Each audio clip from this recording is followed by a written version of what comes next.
Hello, everybody. Hello, Frank. Hello, Vince. Oh, hello, Chihua. How are you? You get your own camera this time. No, I am on my own today. Right. Hello, Frank. I'm fine, thanks. How are you? Very well. You're looking beautiful as always. Thank you. You're looking very lively. You ready for that? Yeah, I just came back from a family lunch for my son's first communion. Wow. 8-year-old. We did a first communion celebration at church today. So that was fun. And he get to read words of appreciation in church. So the teacher say who want to, go up and talk, and he raised his hand. So I guess it's part of, we may have planted the seed of appreciation, gratitude, so that my son is, he volunteered to say the words of appreciation. So he read, he said basically he get the chance to read the appreciation to other people. So that was fun. I Awesome. enjoyed listening to that. Okay, we have a new friend. My friend Vince is on the camera. I guess we'll just get started. Some people may be trailing in, in and out. But we can just get started with the introduction of what we're sharing today real quick. Let me just set up my computer, my second screen here. All righty. So for the returning participant, you already know what this is about. But since Vince is new to us, I'm going to take a little bit of few time just introducing what we're doing here. First of all, I want to express my gratitude to all of you for taking the time of your day to join this Zoom. What I'm doing here is sharing a set of knowledge that I have had the fortune of learning in the past couple of years, offered by an organization in Vietnam called WIT. WI stand for wisdom, and the T stand for 3, wisdom level 3. Okay, if you stick to the program, you understand what it means to have wisdom level 3. It is a level of wisdom where we can experience true inner peace. Okay, and that is one of the goal for us doing this kind of sharing. We want to help each other experience a sense of inner peace so that we can, create a kind of life that is happy and healthy for ourselves and for our family. Okay. In my own personal experience, before studying this philosophy, I've experienced a lot of depression. I had problem with my physical health. I had problem with my relationship with my family members, with my son, my wife even, and my parents, and not to include my co-worker. But as I study this holistic philosophy that I'm about to share with you, I find that I have changed. Okay, it is not that the other people changed, but I have changed. I have become more at peace with myself and with other people. I become more generous and tolerant of other people, and I have become more grateful of everything and everyone. And as a result, my relationship with them changed. And as a result, my own health and happiness has improved. Okay. So to start, I recommend that in order to get the best out of this sharing, that you take some time to also take note if you can. Okay. Grab a notebook, a lot of papers. I will be doodling, and you are welcome to doodle along with me. Okay. Take any note that you want. It's going to transform your life. It is a promise, actually. Okay, it is a promise. Traditionally, this knowledge is taught over a 21-day period, each day 2 or 3 hours, and you just repeat every day for continuously 21 days. And scientifically speaking, if you try to develop a new habit, it takes 21 days for the habit to stick. Okay. But considering my own life situation, I've only been able to share this material once a week.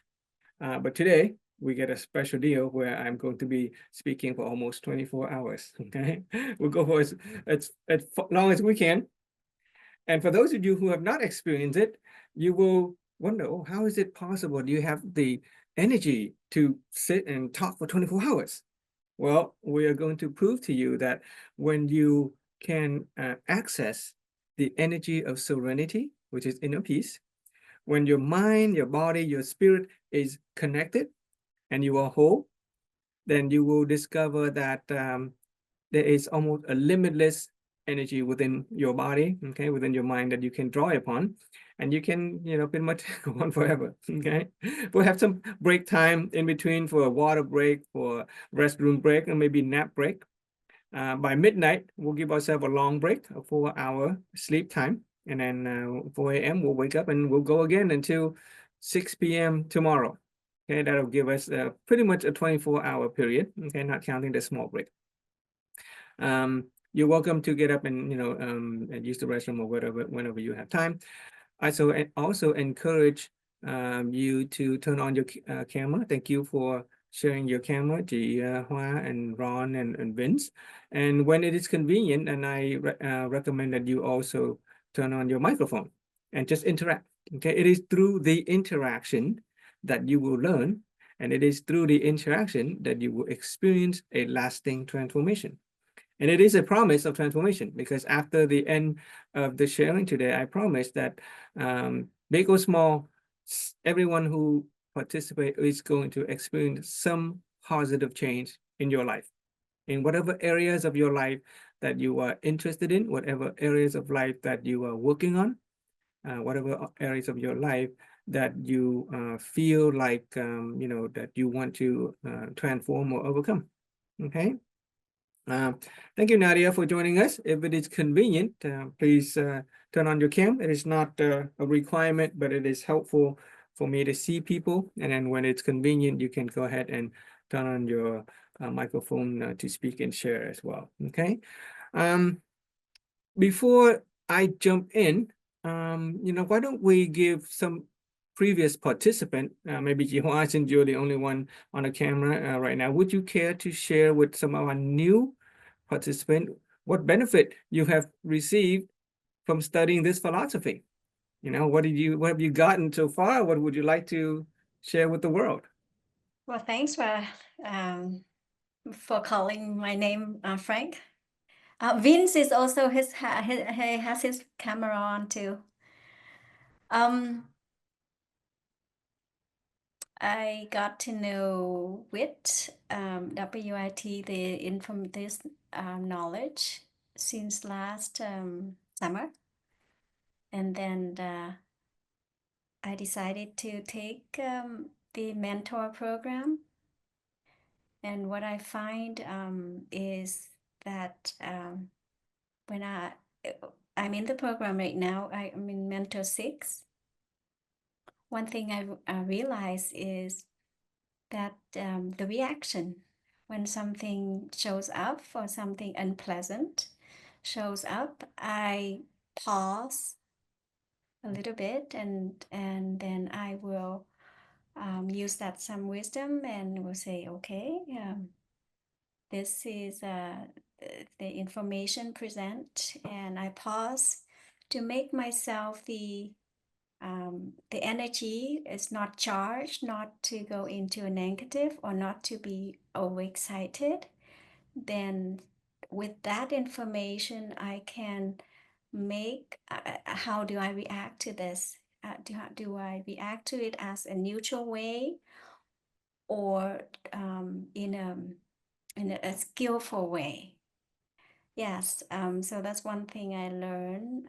And also another thing is you will be sharing about the human construct, which I like very much, because once I understand about what human, which has all the emotions, it has the true self in there, then I understand myself and others, because emotions are emotions.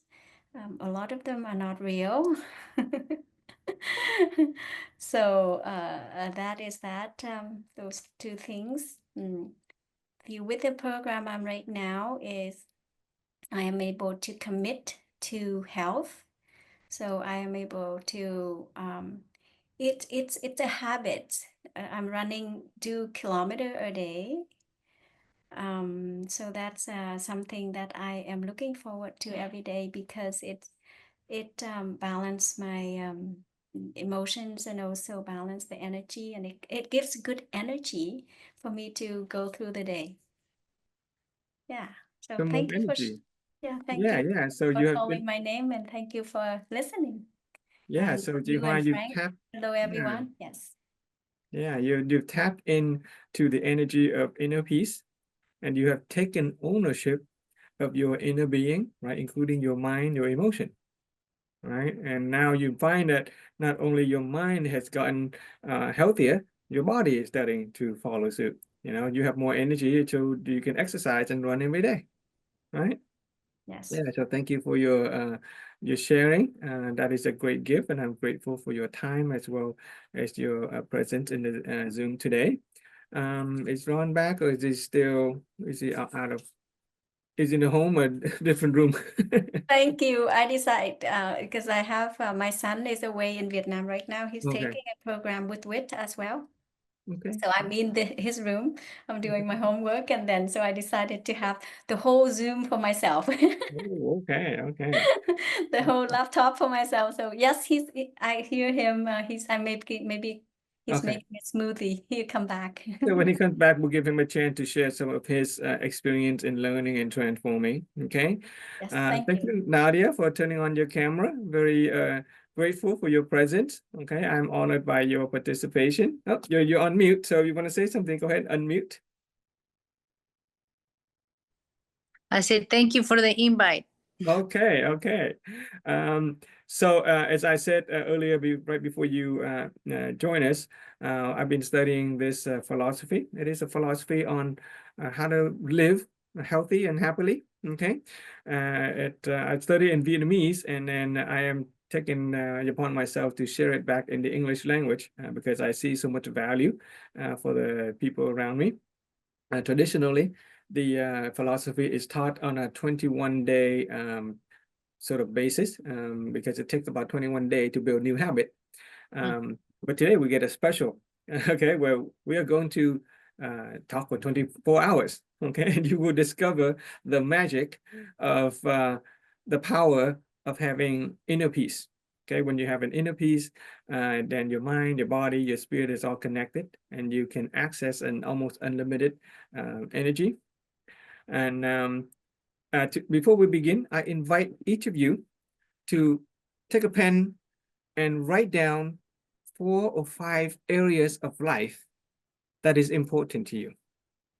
4 or 5 areas of life that you want to work on, that you want to transform, right, to improve upon. And to give you some idea, it could be in areas of life in your mental health, could be your physical health. How about your social relationship health? Maybe even your finance. Okay, so any areas of life, you can write down 4 or 5 of them. Okay, and then we'll get to share it, because the ultimate goal is that at the end of our sharing, at least some, if not all, of those areas of life, you will experience some transformation, some benefit, and you would walk out of here, be hopefully a different person. Okay. So because for myself, I am always working on my mental health. Historically, when I was 20 years old, I was diagnosed with major depressive disorder. When I was 40 years old, it got upgraded to bipolarism. I was on medication for over 20 years. At some point, I was even almost homeless. I didn't sleep on the street, but I did sleep on the floor of a rat-infested office building offered to me by a kind friend. So the journey of health is a lifelong process for me, but I attribute a major breakthrough in the past 2 or 3 years when I have encountered a series of practices. One of them is energy meditation that Vince is familiar with. The 2 years of energy meditation got me out of 23 years of antidepressant drug. Okay. Not only that, in the last 2 years when I studied philosophy, I was able to apply it to my family relationship.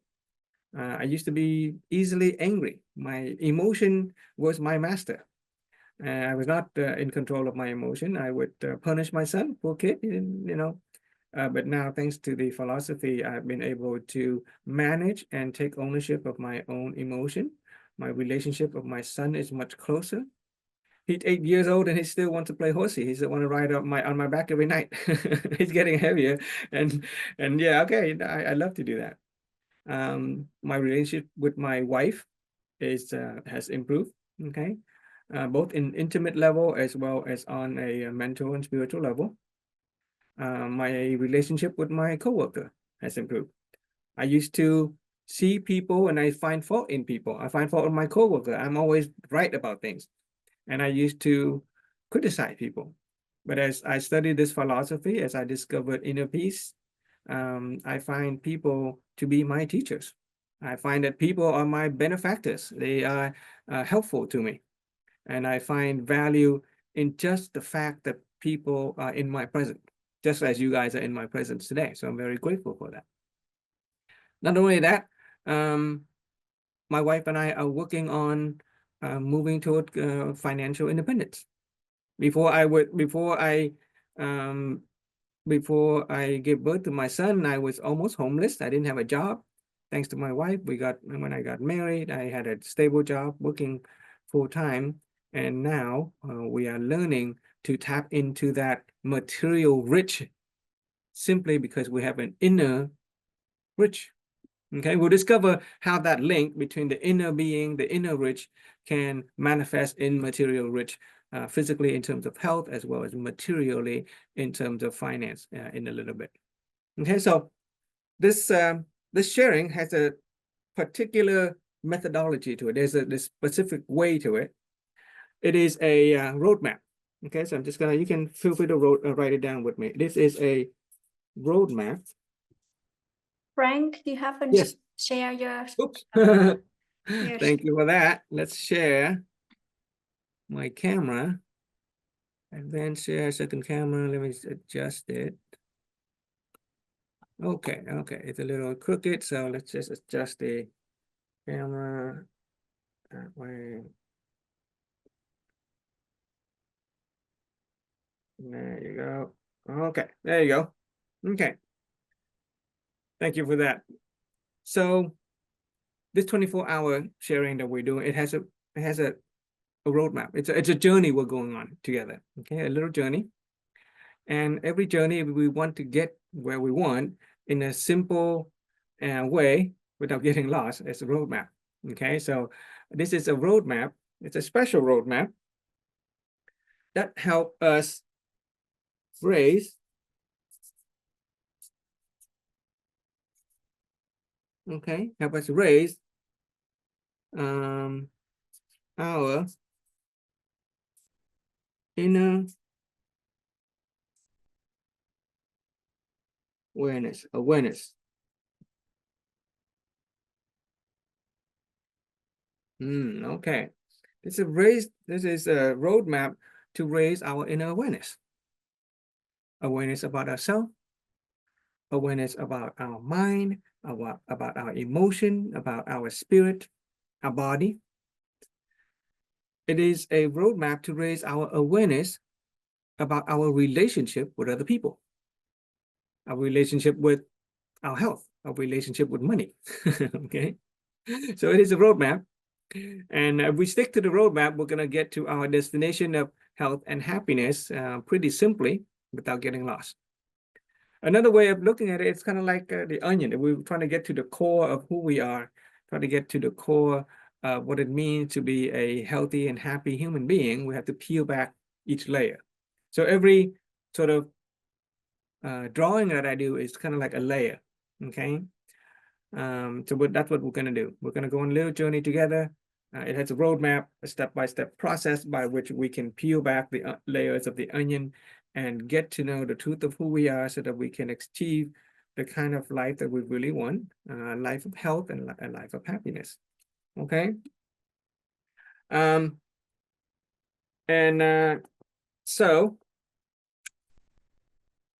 to make this sharing, how do you say, effective?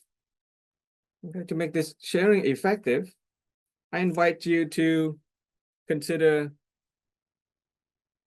simply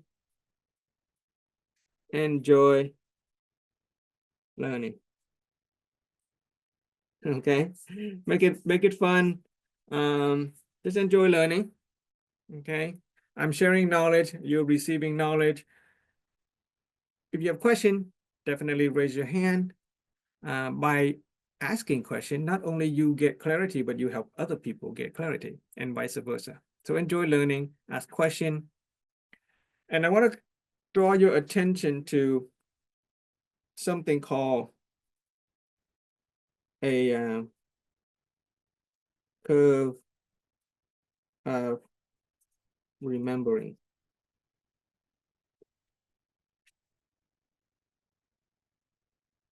Okay, curve of remembering. So first of all, before I draw the curve of remembering, I'm going to draw the curve of learning. This is, we're going to say percent of knowledge that we learn. Okay. And these are the number of days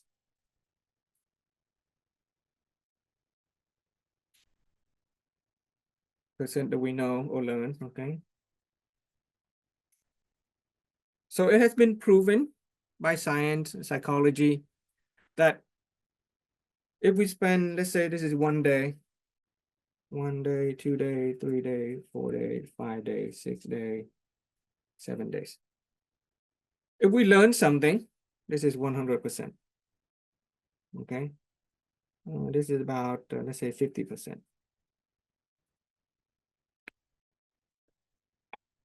If we learn something, especially something new, concept that we haven't learned before, what happens is that as we go through time of learning, our knowledge increase, right? It goes up. Okay, but at some point, if we stop learning again, it would start to go down. Okay, so at our peak learning is right here. That's like 100%. But if we don't review it, what happened is that after, 1 day, we'll forget a large part of it. After 2 days, we'll forget an even larger part of it. After 3 days, an even larger part of it. By the end of 7 days, we have pretty much forgotten everything. That's why when I do the sharing every week, and participant come in, I ask them, do you remember anything? They don't. Okay. So in order for us to retain what we learn, what we do is, instead of allowing our natural forgetting, this is the purple one is a curve of forgetting. Instead of allowing our curve of forgetting, what we want to do is that we repeat what we learn.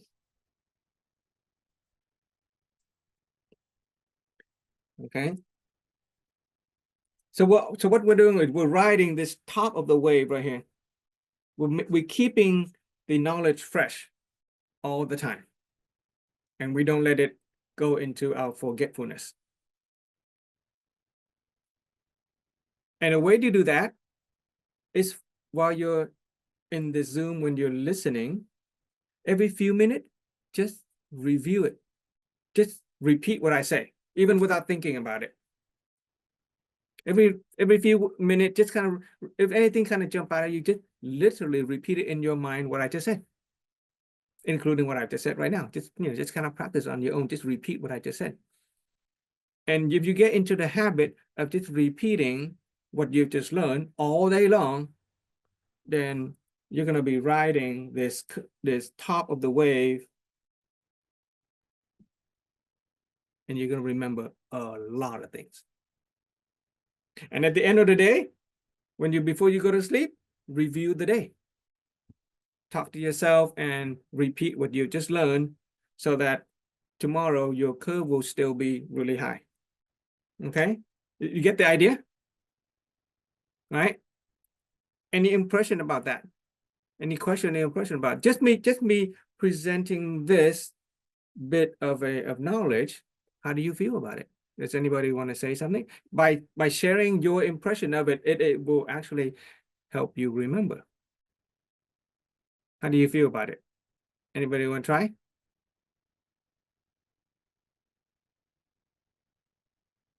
No, nobody? Okay. Okay. Hey, What do you think, Vincent? Vince? yeah, I think it's a good way to Yeah. remember, just learn. Yeah. Yeah. How busy for thing in life, and we don't have time to remember. But if we remember to practice what you just taught us, we can remember some very Yeah. helpful. Yeah, that's the saying. If you use it or lose it. If you don't use it, you're gonna lose it, right? Okay. So yeah, just go out through your day. Just remember, okay. And we'll go back to this idea of learning later. That is a way that is more transformative. Okay. Okay. So speaking of transformative, okay. So let me draw your attention to the following concept. So historically, when we go to school, what we learn, we call those information, right?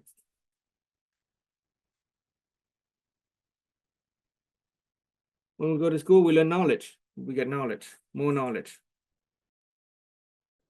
Two types of knowledge. One type is called informative knowledge, which is information. Right? We learn math, we learn English, we learn science, we learn how to do business. We get more information. When we want to get paid more, we go and we get a new certificate with a new degree, a new license, we get more information. Informative knowledge help us get through life, to survive, to advance, right? And we all, gain informative knowledge. However, you take a step back and you say, look, does all of that knowledge actually make me happy? Does all of the knowledge I have been accumulating since high school, since college, since the training in the professional world, do those knowledge actually make me happy? Is it really getting me where I really, really want in life? So instead of informative knowledge, we'll learn some informative knowledge today, but I want to call your attention to another type of knowledge. It is called transformative knowledge. Transformative knowledge. Okay. So what we're doing here is we're learning transformative knowledge. And that's why there is a promise that at the end of this sharing, you will walk out of here being transformed. Being transformed meaning having been changed in some way. Okay, maybe your mind has changed, maybe some thought have changed, maybe your state of emotion will have changed, and for some people, physically changed. Okay. Okay. So what we're doing here is transformative knowledge learning. Right? How do you feel just by hearing that? Who would like to say something? How do you feel when I say, oh, we're learning transformative knowledge instead of informative knowledge? Any impression? No? Okay. All right. You got that right? Okay. You guys are great student. I mentioned enjoy learning. So what you want to do is you want to, get yourself in a state of relaxation, and peace. Okay, don't try too hard. Okay. So since we're talking about transformative knowledge, let's begin with a picture. Let's make that picture. I'm gonna draw a picture of a small person. Okay. Imagine this small person is, hang on, let me see if I could use that. Yeah, okay, no problem. Let's use that one. Imagine that small person is sitting inside a cocoon or some sort of shell. And the shell can be pretty thick. Okay, lots of layers, right? A cocoon has a lot of layers. Right? Layers. So we're going to try a bunch of colors. In fact, I'm going to use 6 different colors representing 6 different layers. We use purple already. Let's use this blue. 1, 2, 3. Just a bunch of layers. This layer is very thick. Okay. And what we're trying to do with this little journey and with a roadmap together is we are going to help this person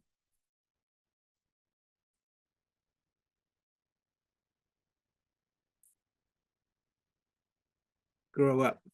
Okay. So let's use this color. Be a bigger person. Okay. Big head, big body, and big arms and legs. Okay. Big eyes to see better. Big nose, big mouth. Okay. Hair and feather. Okay. Big arms and big belly. Okay. We're gonna help this person grow up. Okay. And that is a process called transformation.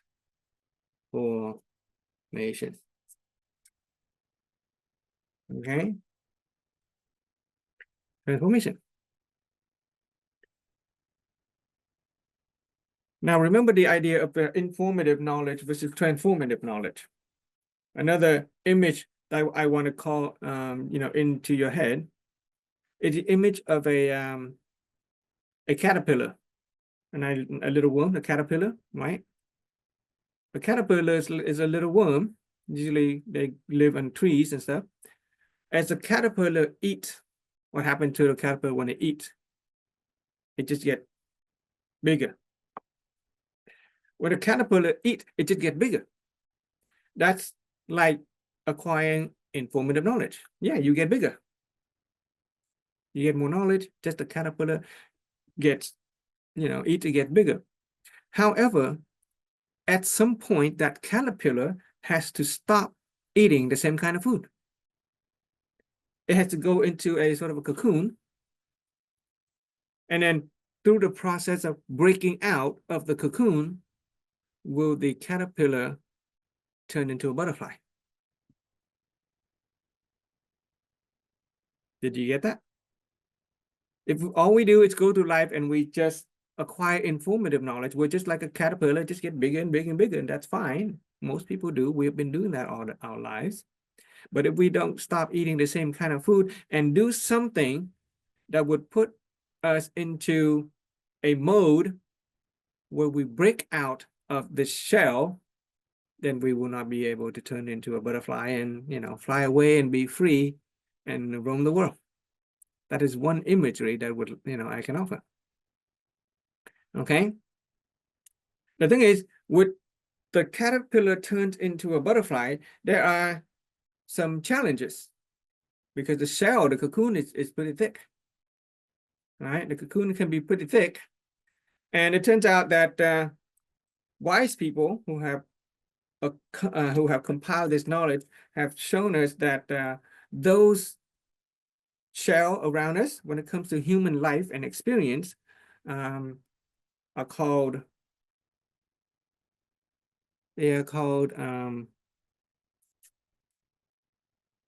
self-limiting, self-awareness. Okay. Self-limiting self-awareness. In other words, they are awareness about ourselves that limit ourselves. They are awareness about ourselves that are limiting our ability to break out of the shell and grow wings and fly away and be free and be happy and healthy. Okay, and what are these self-limiting self-awareness? One of them is called self-trivialization. Okay, self-trivialization. We think of ourselves as just trivial. We think of ourselves as ordinary and normal people. And so we never have a better image of ourselves. A caterpillar who thinks of itself only as a caterpillar will never bother to try and break out of the shell and become a butterfly. Right? Self-trivialization. Is anybody here? You know, never thought of yourself as being something totally different. Okay. Self-realization is one of the self-limiting self-awareness. Some teachings of philosophy refer that as a limiting belief about yourself. Okay. Next one. Here's another shell that we need to break out of. It is fear of failure. Okay. Fear of failure. Has anybody here ever, because of the fear of failure, that we simply not try? Or maybe we tried and we failed. That's even worse. We tried and we failed and it hurts and we don't want to get hurt again. And so we stop trying. And therefore the caterpillar stays inside and never break out and become a butterfly. Or this person stays inside a shell and never really grow, never really mature. Okay. Another one is, let's do breath. Fear of criticism. Okay, fear of criticism. Has any of you ever been criticized by anybody? Has any of you tell your family member that I want to do a business? I want to start a new project. Vince, did you want to say something? Not you know, I got a lot. Huh? First time that I was in break of mine, bring things from my family. Yeah, Sometimes. yeah. Were you able to overcome that? You know. Yeah, a few times. Yes. You can, yeah, yeah. Okay. Yeah, I'm happy that you were able to. But consider so many people, because of the fear of criticism, they never try. Or maybe they did try and they get criticized and it hurts. And so they don't try anymore. And so they go back into the shell, their comfort zone, which is the limiting, it's a comfort zone, right? It's a protective shell. It's great. It's help us survive, help our ego feel safe. But as a result, we don't grow, we don't mature. Okay, fear of criticism. Another one is the lack of condition. Okay, lack of condition. I was born poor, so I have no money. Therefore, there's no need to think about investing. I don't know how to speak English, so I can't, take a job that requires English. Right? But some people, some people were born without eyes and ears. Yet those people don't seem to let the lack of condition prevent them from doing what they want. Right? It is not the lack of condition that limits us. It is often the perception of the lack of condition that limits us. So that is another big layer of the shell that's preventing us from achieving our fullest potential. Okay, let's see the next one. Similarly, condition lack of knowledge. Okay, maybe you have a dream of visiting another country, but you don't know how to speak the language. You don't know how to do this, do that, so we never try.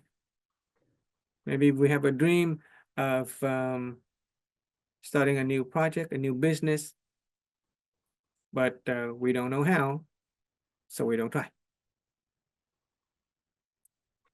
And most importantly, I'm going to use this color.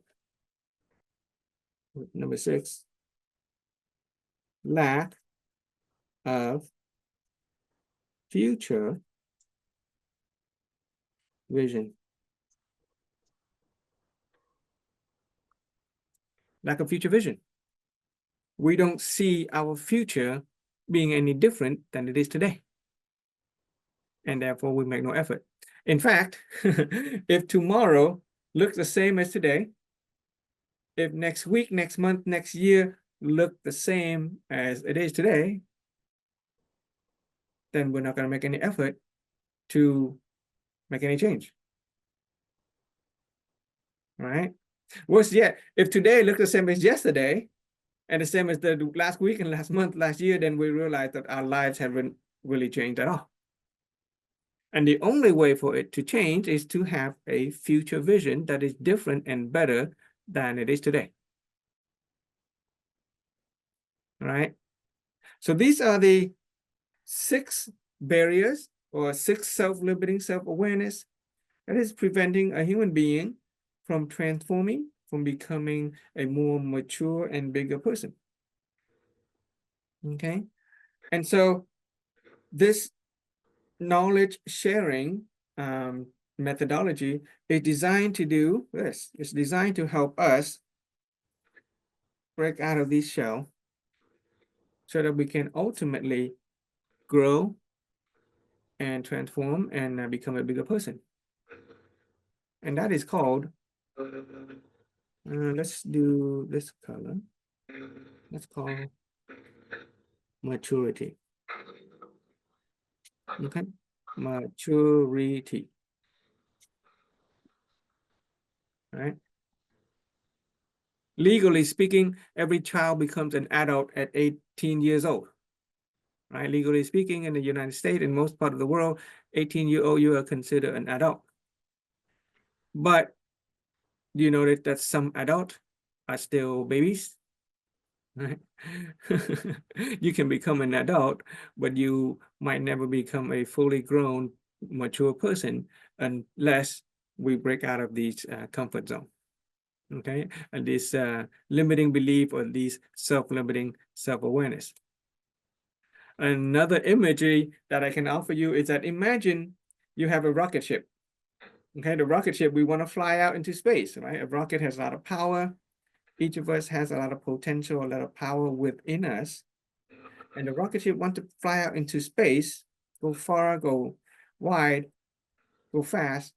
But the rocket ship is being held down by 6 chains. the chain of self-trivialization, the chain of fear of failure, the chain of fear of criticism, lack of condition, lack of knowledge, lack of future vision. These chains are holding down our rocket, and therefore we can't fly away. Even if you cut one or two chains, it still held us down. It is only when we are able to remove all 6 chains that the rocket ship will fly out in space, go very far, go very fast. Right? So, how do you feel so far now that we have sort of teased you with those imagery? Anybody have an impression?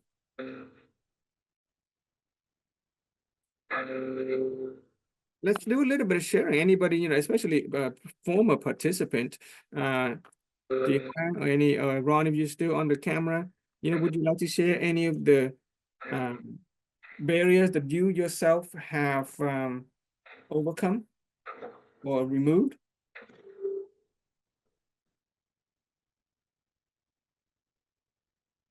Yuhan, are you there? Have you overcome any of these barriers? Do share so that a new participant can benefit from your own success. Fear of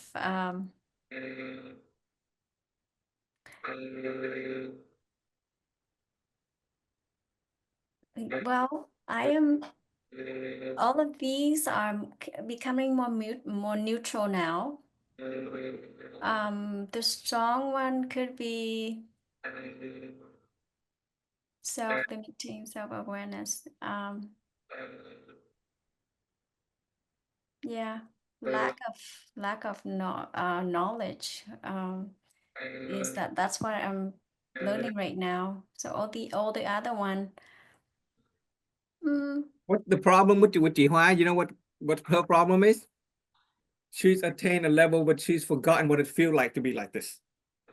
That's the problem. It's she has overcome these. When you have experienced health and peace and happiness, you've forgotten what it feels like to be sad and unhappy and sick.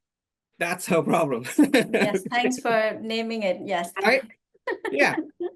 So if anybody way. here is still suffering from self-trivialization or fear of failure, if you have any kind of limitation, go ahead and enjoy your limitation, because by the time you mature, you will have not remember what it like to feel bad. You will not have remember what it like to be trivializing yourself and not so enjoy your poor condition.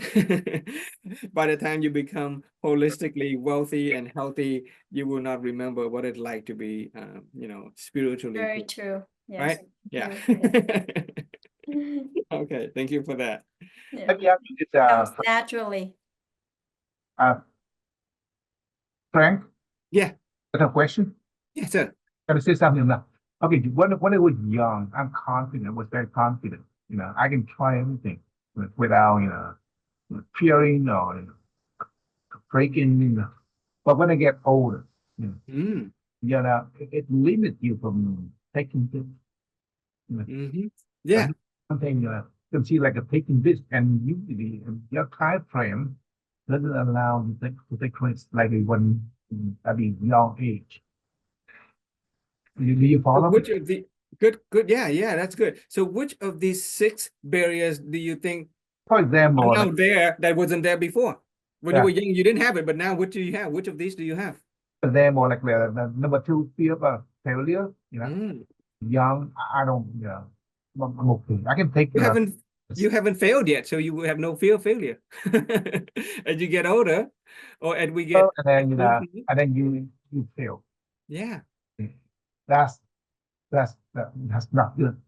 And it hurts. For myself, fear criticism. I don't fear, but I dislike. I don't want to be Sure. And something like that, the 2 things for me. Right now, I'm at the stage of, I don't want to have any failure. Time doesn't allow me to get up and do it again like the old time. A big problem right now, I mean, in life or and up to this point of life, it's not easy for me if I fail and I don't have enough time to do it again. Lack of condition, time. Okay, yeah. As you notice that when we were younger, let's say when we were in our 20s, life seemed to be, limitless. We had all the powers.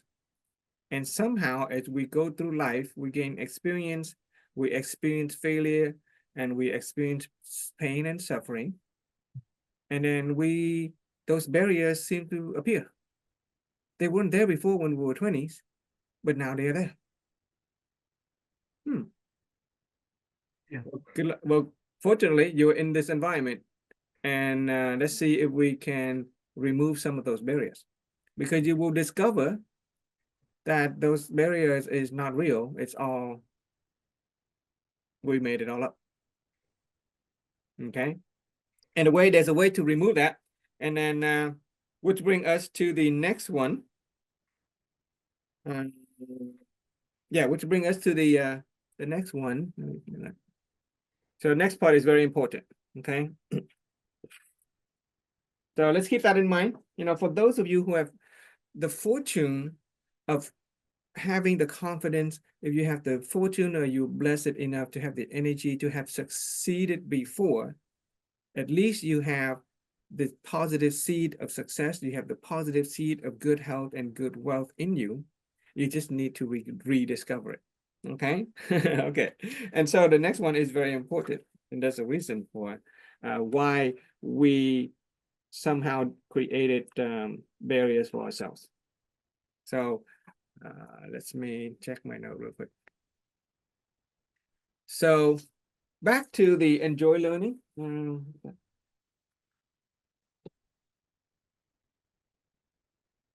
Let me just write another one. Okay, so when earlier I said enjoy learning.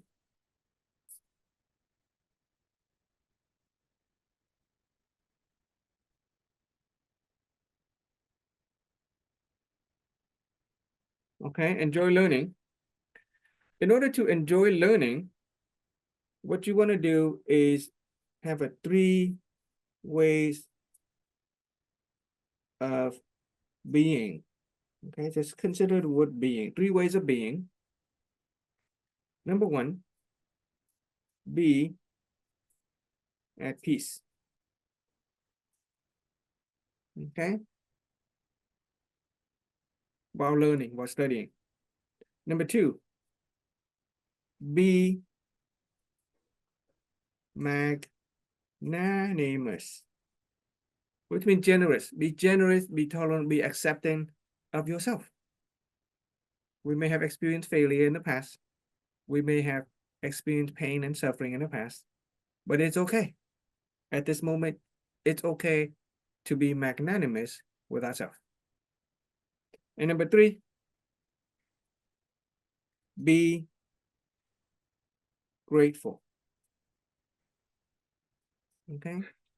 Be grateful that we are still alive enough to feel the pain and suffering. Okay? Be grateful that we have this opportunity to sit and talk about ideas and share knowledge about health and happiness. Be grateful for our family members and whoever it is that is taking on the burden of whatever responsibility that we need to, so that we can have this time to share and learn.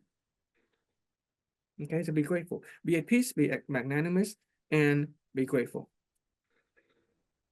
And tell me again about the number 2, be magnanimous. Magnanimous means generous, being tolerant and accepting of yourself. Yeah, please. Okay, yeah, we'll learn about those concepts in more detail later, but these have been proven to be emotional and spiritual energy that has a very high vibrational frequency that can actually help us achieve health and happiness. Okay, so you can begin with that.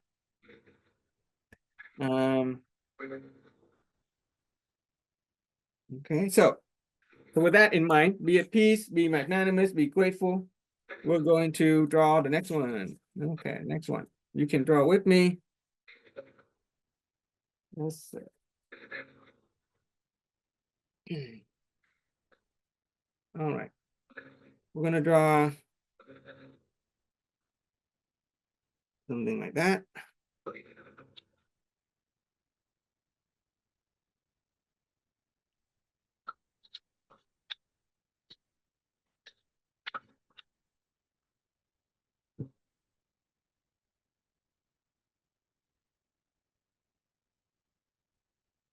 And it's gonna be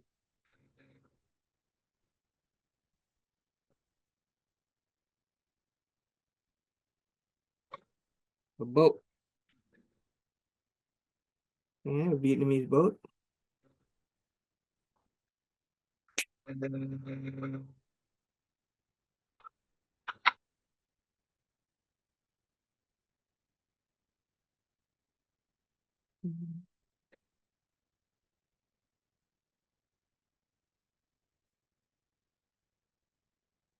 Okay, a boat.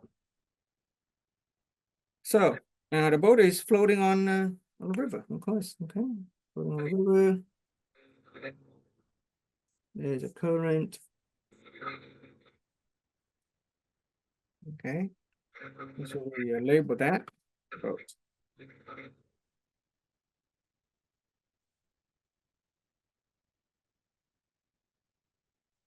Okay. Now this boat is on a river, and the river has a current that goes from point A to point B. Okay. The current wants to go from point A to point B. Now, did you notice that if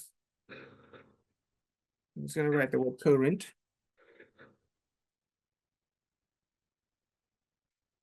I'm going to say flow, okay? Current flow. Current wants to go from point A to point B. If the boat just floats along the current, you think it'll be simple to go from point A to point B? Pretty simple, right? To go from point A to point B because the current floats from point A to point B.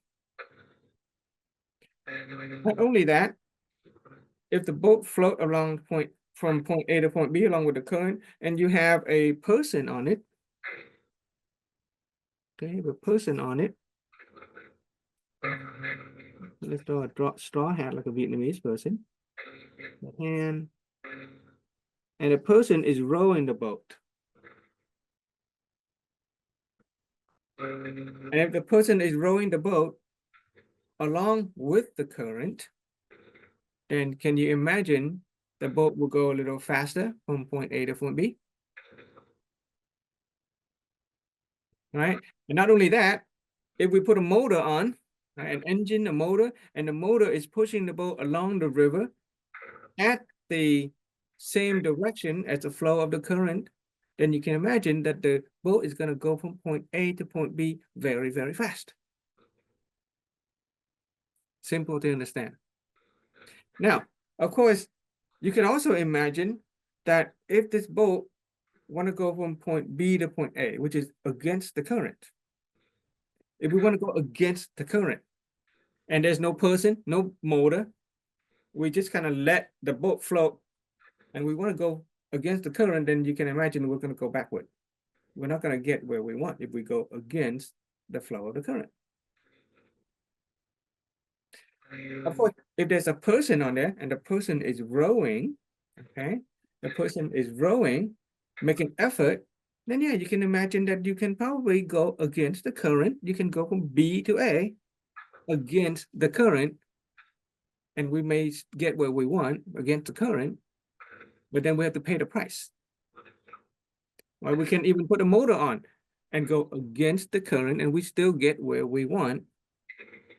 But it costs more in terms of energy and resources and effort in order to get where we want against the current. Do you get that? Right. So two ways to go in this boat. One way is to go with the current,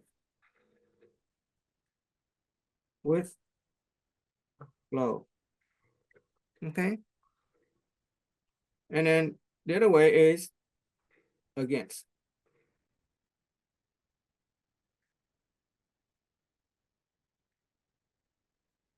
If we just go with the flow, very little effort is needed. We don't even have to row. We don't even have to use a motor. We will just float along the current and we will get to where we want along the flow of the current. With a little bit of effort, we go very fast. With a motor, we get really, really fast. We can go against the current as well. We can try to go against the current if we put in a lot of effort. We invest a lot of resources. But the moment that we stop investing resources, the moment that we stop putting out effort, the boat is going to go backward. You get the idea? Well, it turns out that the boat is our life. The boat is our life. And the current are let's use this one. The current are universal principle and natural laws. Okay. Universal principles and natural laws. These are the natural principles and law that governs our world. If we go along the flow of the current, if we obey universal principles and natural law, we will get to where we go very quickly with very little effort. But if we make the effort of going against universal principles and natural law, yeah, we might get to where we want, but we have to pay the price. A lot of effort, a lot of time, a lot of energy, a lot of money, even pain and suffering. Okay, even pain and suffering.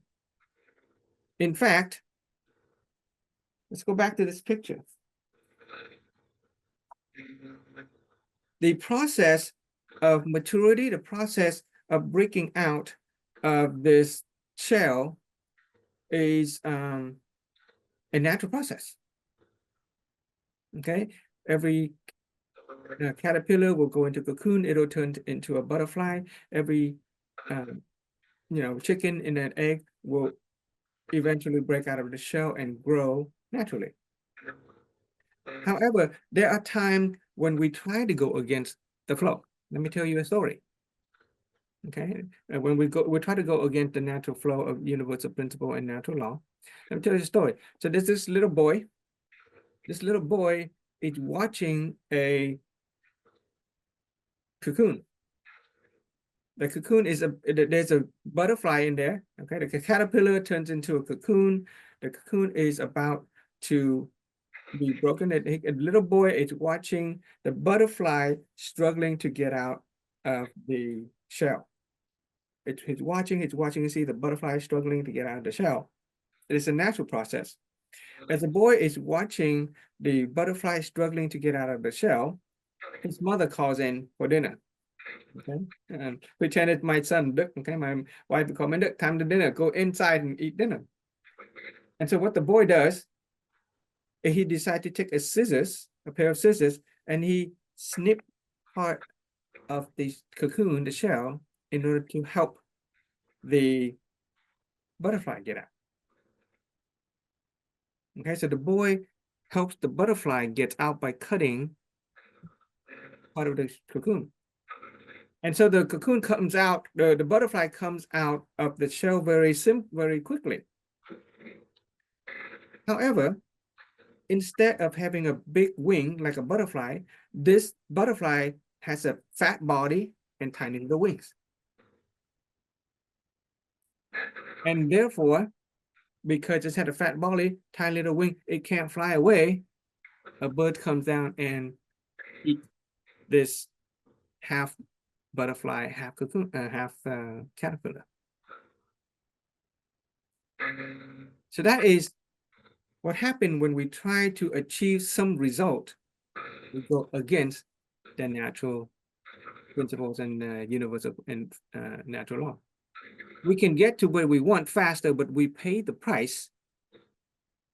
Right? In the case of the boy helping the butterfly, he thinks he's doing a good a service to the butterfly by cutting the cocoon so that the butterfly can come out. But as a result, he's actually hurting the butterfly. He didn't let the natural transformation take place, and therefore the butterfly has to pay the price with pain and suffering, being eaten by a bird. It could not fly away. Another way we can look at it is consider the chicken and the egg. If we were the little chicken and we struggle and break out of the shell ourselves, that is a natural process of growth and maturity. Okay, the chicken has to struggle, it has to break out of these shells. But there's another way you can break the shell of the egg. We usually do that every morning. What do we do with the egg when we break the egg every morning? We're trying to make breakfast, right? When we break the egg from the outside in, we're trying to eat it. So it's the same for us. If we let other people, if we let society cause us to change, we essentially become food for society. Okay, but if we proactively change and grow by ourselves, then that is transformation. That is life. Okay, so that's an important point that I want to make is that if we want to grow and mature, then we need to proactively do it ourselves. In fact, can I take a look back, for those of us who have experienced life, can I take a look at different stages in our life where we had to have change, right? We grow, we mature. Do each of those time involve some kind of pain and suffering? Is it usually some kind of pain and suffering that causes to change? Right? It's called, pain and suffering forces to change. If pain and suffering didn't force us to change, then bigger pain and suffering force us to change, force us to grow. Yeah, we grow, we become a more mature person, we are a little wiser. And if big pain and suffering didn't cause and force us to change, then maybe some really great losses will force us to change. Right? Anybody here experience anything like that, where a traumatic experience or some great losses force you to become a more mature person? Maybe failure. But if you overcome failure, then you grow, but at the price of pain and suffering. And that is because we actually went against the flow of universal principles and natural law. So there's another way, there's a smarter way to grow and change. A smarter way to grow and change is to learn. Okay, to proactively learn, to expand ourselves, to break out of our comfort zone and to become a bigger and better person. It is a proactive choice. Whereas previously, we let society, we let external circumstances, we let undesirable circumstances force us to change. Why not out of love for ourselves? Why not out of love for our loved ones, our family members? And for some people, why not out of love for a greater society, initiate change from within, right? So when you are proactive, yeah, you can change and you can go very quickly. You can change very quickly, and we minimize the pain and suffering. Yeah, it's a little uncomfortable. Breaking out of breaking out of your comfort zone is not comfortable.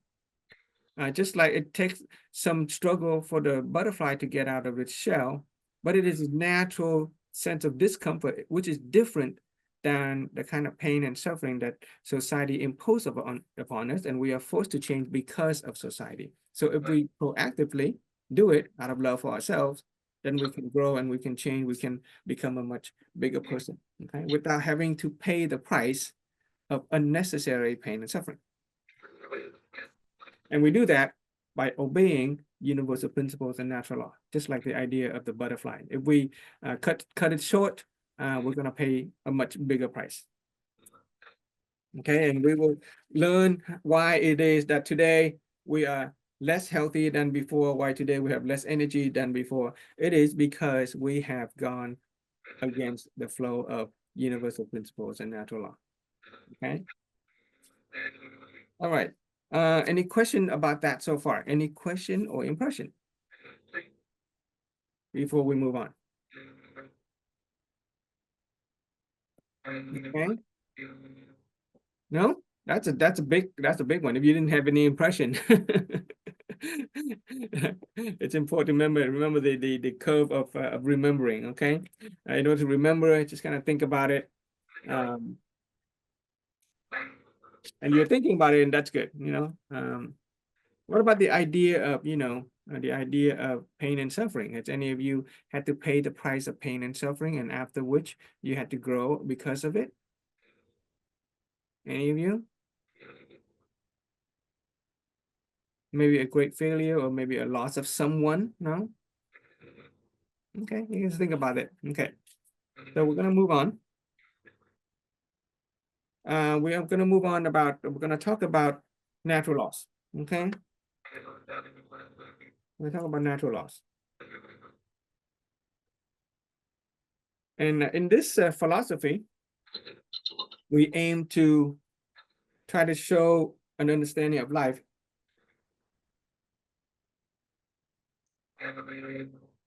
from different perspectives. Okay, we're going to use some different perspective to approach the idea of what it means to be a happy and healthy human being. And when it comes to perspective, there are the worldly perspective. Okay, worldly perspective.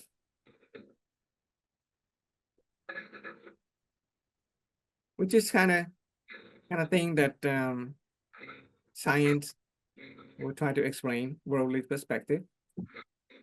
There is the cosmological perspective. Origin of the universe. Origin of the soul. Where did life come from? Where do we go? That's a cosmological perspective. Great big cosmological. Okay. Religion and spirituality, it's pretty good at explaining the cosmological perspective. Science tend to have a good explanation of the worldly stuff, right? The stuff that we learn in school, that worldly knowledge, informative knowledge, math, science, English. And those are the worldly stuff. And then there is when it comes to human life and experience, there is a perspective of common sense morality, which doesn't necessarily fall into scientific worldly knowledge, or doesn't fall into religious and spirituality. It's just common sense. So we're going to try to approach health and happiness in these three different angles. Okay. Okay, these three different angles. And so we're going to operate on a natural law. And remember, we said there is a natural law that is governing our world. Okay, that law is called causality. The law of causality. Okay, another way of saying it, cause and effect. Okay, cause and effect. The natural law of causality, or cause and effect,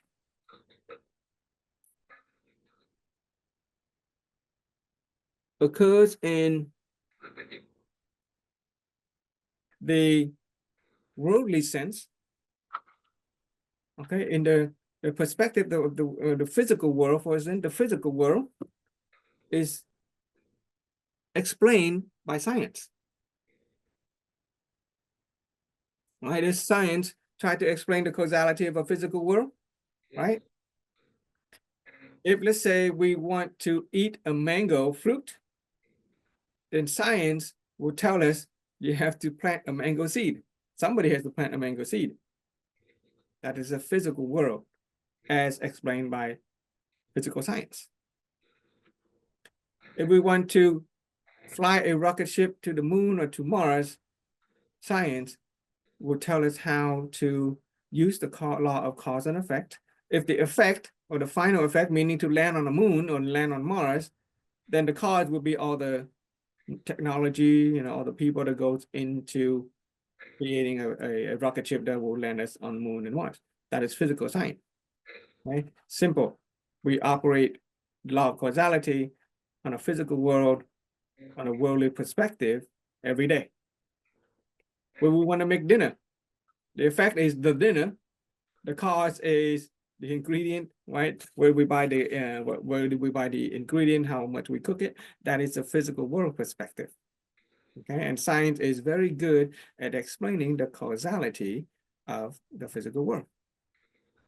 There is also a dimension of the cosmological perspective that religion and spirituality is very good at explaining.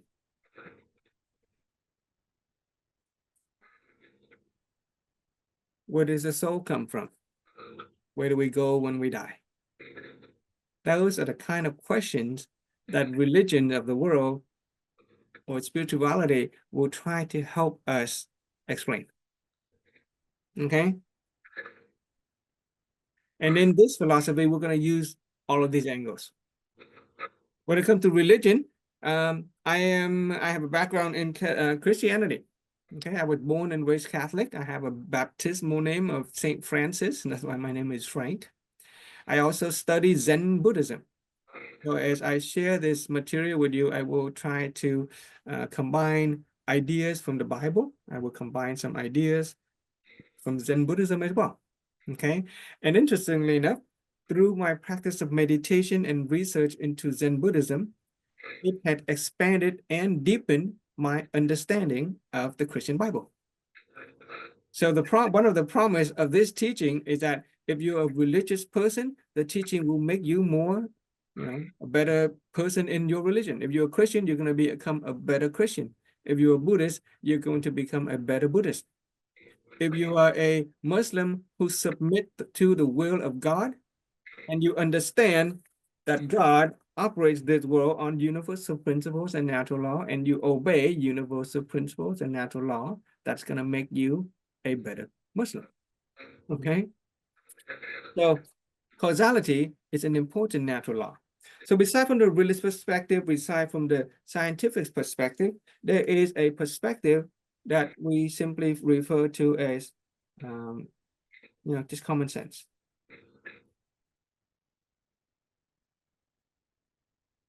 And sometimes it's just morality, right? Morality sometimes will transcend religion and spirituality, or sometimes doesn't, morality exists in all religion, and it exists and defined by science as well. So we sort of group our knowledge and experience into these three areas. Okay, you will see the benefit of doing just that.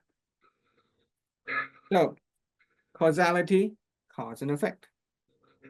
Now, when it comes to cause and effect, the cause is like the seed. The effect or the outcome is like the fruit. If we want to eat a mango fruit, we have to plant the mango seed. But just having a seed is not enough to get the fruit. You need something in between, right? You need the soil. You need the fertilizer. You need the water. You need the sun. You need the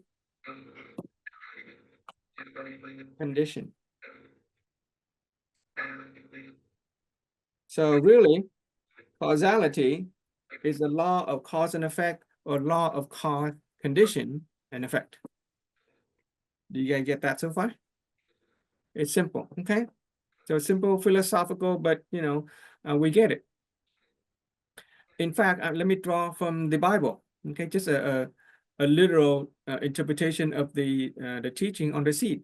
Okay, it is said that if you plant a seed in, if you throw a seed into, let's say, hard rock, it won't grow. Right? And the Bible said the seed represent the word of God, which is the wisdom and the commandment of God. If you just plant the seed in hard rock, it's not going to grow. It won't bear fruit. If you throw the seed out into the street, or wisdom and words of God out into the street, the bird will come and eat it. It won't grow. If you plant the seed in shallow soil, it might grow, but tiny little plant, and that too will die. It won't bear any fruit. In order for the seed to become a fruit, it has to grow into a vibrant tree. That tree basically has to be conditioned. You have to till the soil. We have to fertilize the soil. We have to water it. We have to take care of it. We have to take care of the condition or cultivate it. And then it will grow into a tree that can bear the kind of fruit that we want. Make sense? Okay, we're going to apply that using a scientific approach. We're going to apply that using religion. We're going to apply that using the common sense morality approach. Okay, so you can kind of think about our own life today, our own life situation, okay, our own health, our own financial standing, our own relationship status. That is the effect. What we're going to do is we're going to help you plant the right kind of seed that you can eventually will grow the kind of condition that we really want in life, which is health, happiness, peace. Okay. So causality, right? So causality, when it comes science, explain the physical world. Okay, physical world. Okay, religion and spirituality explain the cosmology. Okay, and common sense oftentimes help us deal with human experience. Okay, here we're interested in human life and experience. Health, is that not a human experience? Finance, is that not a human experience? Relationship, raising a family, worker interaction, those are human life and experience. Okay, so we're going to focus a lot on human life and experience. We'll use the scientific approach, we'll use the cosmological religious approach, and we will use the common sense morality approach as well. Okay. The thing is, when it comes to physical world, we're pretty good at it. We know how to plant a mango tree to get the mango fruit. We know how to go as far as Mars. We know how to put a spaceship millions of miles away. But when it comes to human experience, we're not so good at it. We all seem to want health and happiness and peace. Yet, how many people do you look around, do you see actually are healthy? How many people do you see actually have peace? So something's going on with the realm of human experience that is sort of lacking. Right? We think we know causality, yet if the effect is health and happiness, why aren't people happy? Why is 1/4 of American taking antidepressant? Why is the world at stress? Why are there war in the world? Those are human experience. And if we are to have the kind of human experience that is desirable, that is beneficial to our life, then we had better understand causality. We had better understand human experience as much as we understand how to plant a mango seed and grow a mango fruit. Okay? Okay, all right. So, another way of, let me draw another triangle just to kind of illustrate the causality of human experience. Okay, so I'm going to call it causality of human experience.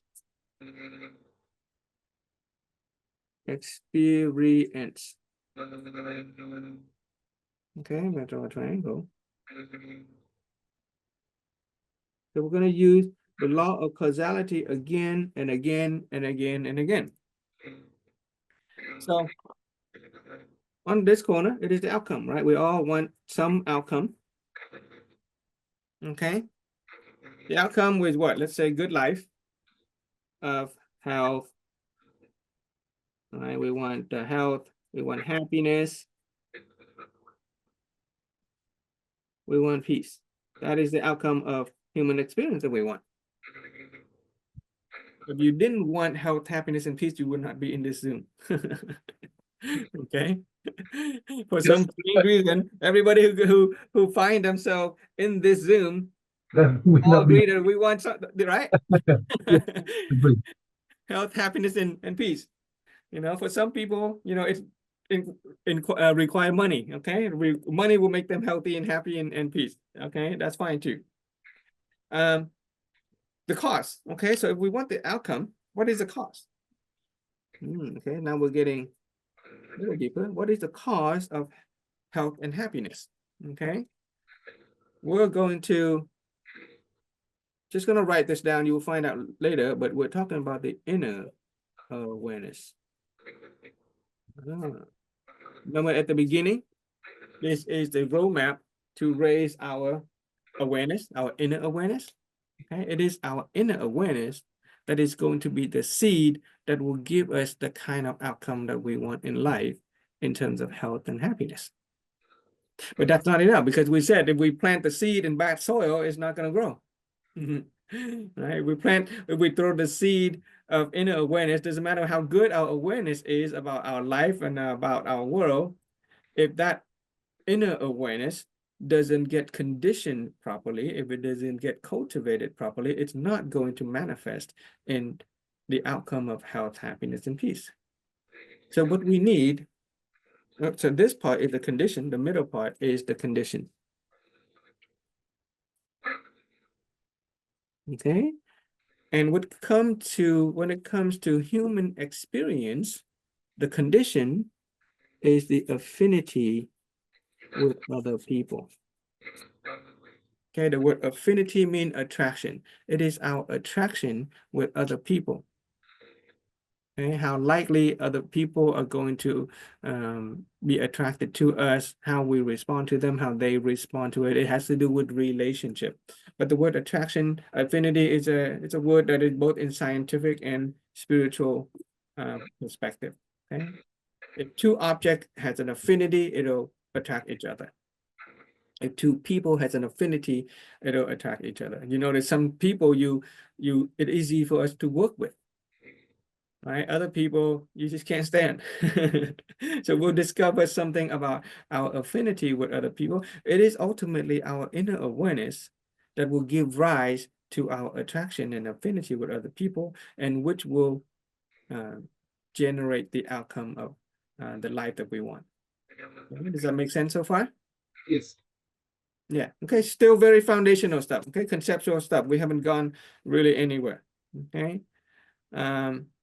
So this, 24-hour process is a process by which we will come to an understanding more about our inner awareness.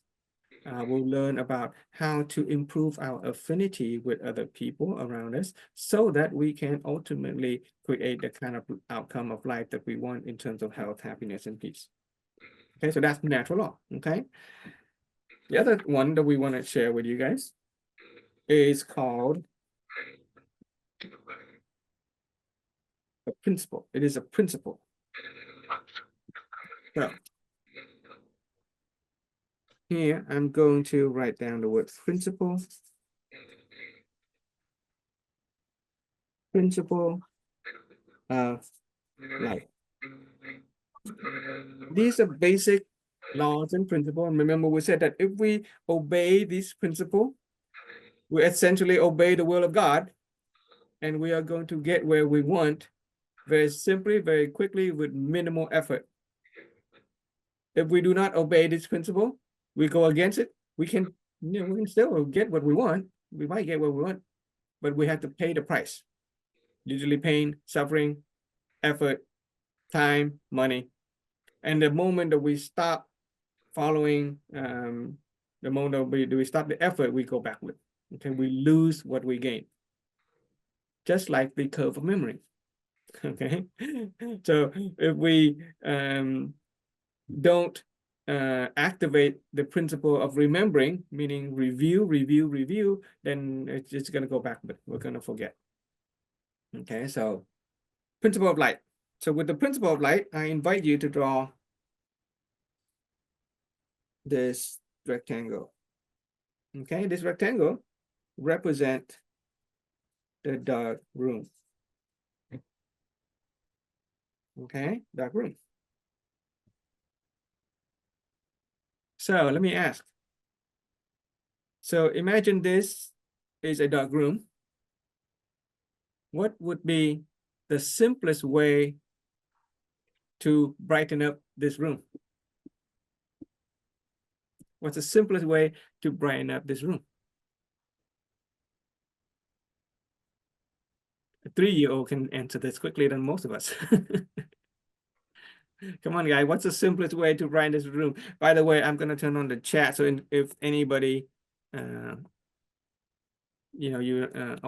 Well, just a few of us, so you don't have to type it in, but you can answer it if you want. You can type it in. What's the simplest way to brighten up this room? Come on, Vince. Just shine some light. You shine some light. There you go. Okay. Get a flashlight. Get a flashlight, flip the switch, turn on the candle, open the window. It is very simple to brighten this room simply by bringing some light. Okay, my 3-year-old, by the time he can reach the, I have a on my hallway, there is a stair with a switch at about 4 feet tall. By 3-year-old, he already reached and he already know how to turn on the light. My son's first word is "de." Instead of mama or daddy, his word is "de." Because when he was 1 or 2 years old, I was carrying him and he pointed to the light and I said, "Dan."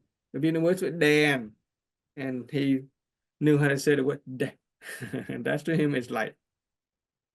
Okay, it's the simplest form, the simplest way to bring light into this room is to bring in the light. Bring in light. You know, the thing about light and darkness is that it's a duality. Do you notice that wherever there is light, there's no darkness? But wherever there is a lot of darkness, not enough light. It's a duality. It's just kind of go wherever. You can't split the two. The moment that the light is gone, darkness appears. And the moment you bring in the light, the moment the light is gone, the darkness appears. The moment you bring in the light, the darkness goes away. Right? So the simplest way to brighten up a room is to bring the light in. But by virtue of that duality, you can argue that if you somehow remove the darkness, this is silly to think, but if you can somehow remove the darkness,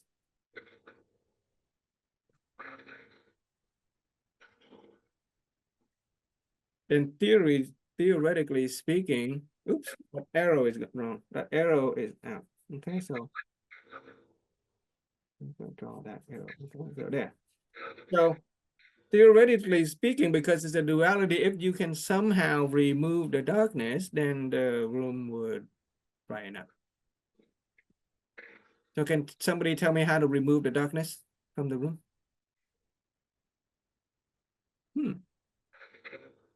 What do you think, Vince? Can you remove the darkness from the room? So the switch off. When the switch is off, then the darkness is in the room. How do you remove the darkness from the room? As if you remove the darkness in the room and then the light will come in. You can't. It's a trick question, right? You cannot remove the darkness from the room. You can only bring the light into the room. You can only turn on the switch, open the window, turn on the candle. Okay, this is an important part. Can we Mhm. close? Go ahead. Can we close the window? Turn it into darkness. When we close the window, Mhm. what we've done is we have removed the light, and so the room becomes dark. Mhm. Okay, so okay, so the goal is to brighten up this room. Okay, so imagine this room is dark, and we want to brighten up the room. Okay, get it? Room is dark. We want to brighten it up. We open the window, light comes in, the room gets bright. We turn on the switch, the light comes in, the room gets bright. But the room is dark. Can we remove the darkness? No, you can't. Okay, don't think too hard about it. You cannot remove the darkness from the room. You can only bring in the light. Okay, that's the point of this little silly discussion. You can only bring in the light into the room. And that is why it is called the principle of light, is because the only way that you can brighten up the room is to bring in the light and not take the darkness out. Do you guys get that so far? Check it. If you get, then we can move on. Yeah? Yes. Okay, so you can only bring the light into the room. Okay, so let's draw the next picture. And you will I will illustrate why it is important that we went through that little interaction. So you can help me draw a house about this size, not too big. Ooh, my kids are playing, they're noisy. Okay. Okay. So draw a house about that size. On the bottom, we're gonna label that our inner being. Okay. On the left side, we're gonna label it our health. On the right side, we're gonna label it long word, relationship. Okay. And on the top, we're gonna label that our finance. Okay. So this is our house. On the bottom is our inner being. On the left is our health. The right wall or pillar is our relationship. Relationship S, multiple relationship. Relationship. And on the top is our finance. These are 4 areas of life. Before I learned this knowledge, I thought of life being very complicated. So many things to deal with.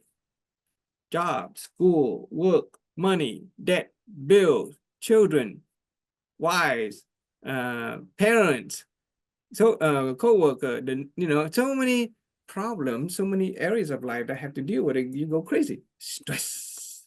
Hence stress.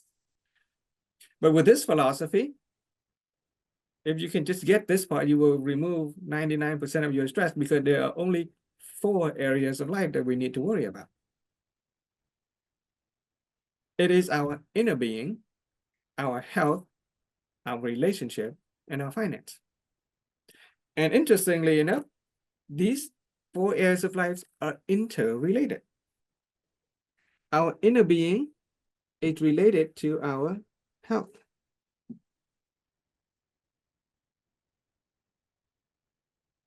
Our inner being is related to our relationship with people.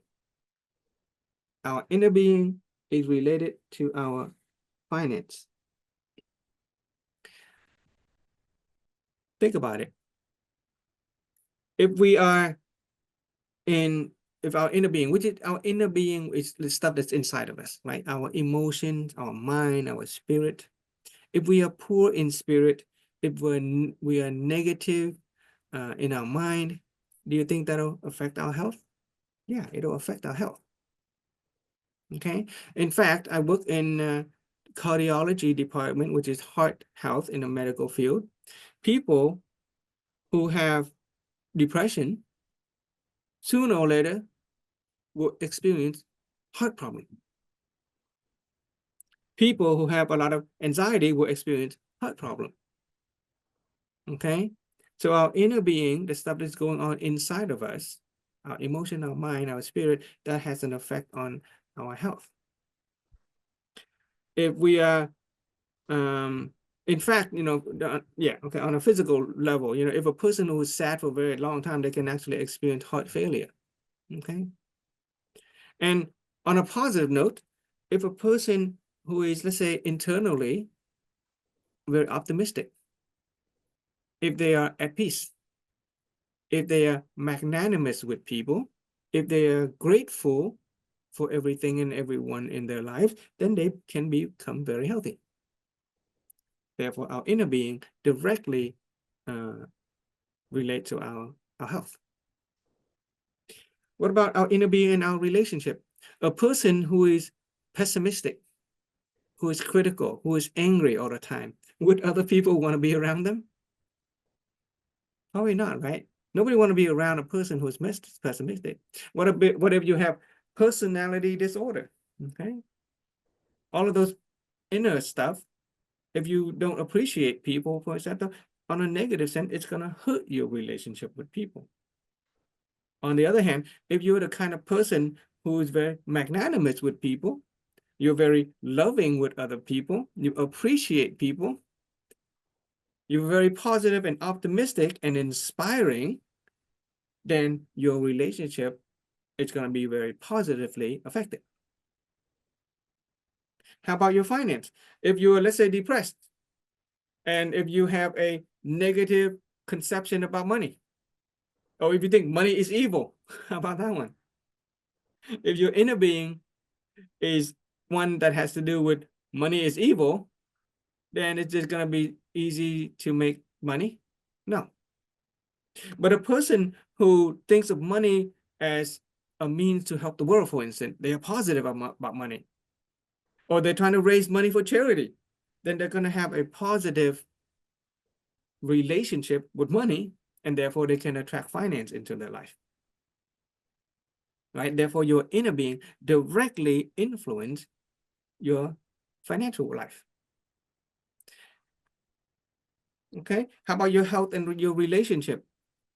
A person who is depressed and hides himself in the house all day long, like I used to, I would, you know, when I was in my bouts of depression, I would disappear and nobody would know, you know, whether I was alive or not. And therefore I had no relationship. I had no friends. It is only when I become positive and I start to appreciate people and I start to interact with people that my relationship get better. Right? So your health actually relates to your relationship. If you are physically healthy, then you can invite friends to the beach, to the movies, to go eat. Your health will improve your relationship. If you're sick, do you think you can go to work, make money? No, right? Because your health is related to your finance too. When COVID happened, everybody's sick at home, nobody's making money. Everybody finance goes down. What about your relation and your finance? A person who has no friends, no social contact, will have no business opportunity. But a person who is rich in social relationship, has a lot of friends, a lot of business contact, a lot of referral, then it is simple for them to make a lot of money. And then the opposite is true. Okay, let's go to a different arrow. Your health will affect your inner being. So you're going about your life, you're fine, and suddenly COVID hits. Your physical health goes down, and before you know it, you are depressed. Your inner being is directly influenced or you know, dampened by your physical health. Even a common cold will make a person feel bad, right? And if your physical health gets prolonged, it's going to affect your mental and your spiritual health too. If you're sick for a long time, you might begin to resent yourself. You may begin to resent life, and your spirit's going to go down. What about your relationship? Okay. If you're in a relationship and the relationship breaks, heartbreak, right? Well, you're not going to be happy for very long. So your relationship has just influenced your inner being. A person who's in a relationship and gets divorced, ooh, half of the fortune just disappeared. So your relationship has just been affected. Your finance has just been affected by your relationship. All right. Same thing with your finance and your health. Okay. So if you're doing okay and then your health is fine, but suddenly you get cancer, and suddenly you have to use the money to fix your health problem, and so your money goes away. So your finance is related to your health. Right? On the other hand, if you win the lottery, you suddenly have a lot of money. Then you can afford a vacation, you can afford spa treatment. Your health can go up just because your finance go up. And what about your health and relationship? Earlier, if your relationship is good, it's going to affect your health. A person who has a lot of social relationship, a lot of chance to interact with people, a lot of positive reinforcement from people, their health tend to go up. But a person who has a broken relationship, right, they get divorced or their children leaves them, or a spouse, okay, like a couple who's been married for a very long time, when one spouse die, usually like 6 months later, the other spouse would die, because they go into a broken heart, phenomenon, and they affect the health. The relationship affects the health. Okay, so from this picture, you can kind of see that life is pretty simple. It's just 4 areas that we have to worry about: our inner being, our health, our relationship, and our finance. And they are all interrelated. And so if we are to make our lives better, if we are to become more healthy and happy, we have to be mindful on going to work on all the areas. But here's the problem.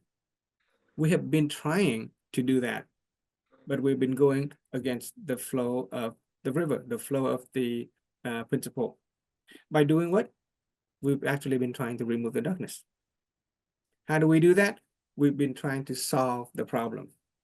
We've been focusing on the problem.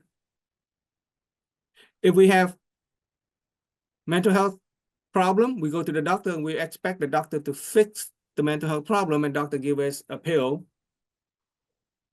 It may alleviate our problem for a short amount of time, but does that really get it better? No, we become dependent on the pill. I was taking antidepressant, anti-anxiety for over 23 years. It didn't fix the problem. I could not remove the darkness, even though I tried to. Okay. When a person has, some people have a problem with their relationship. They go from one marriage to another marriage to another marriage to another marriage, and they repeat the same kind of mistake over and over and over, because they think that by replacing spouse, they would remove the darkness, and therefore somehow the light would come into the room. They would become happy.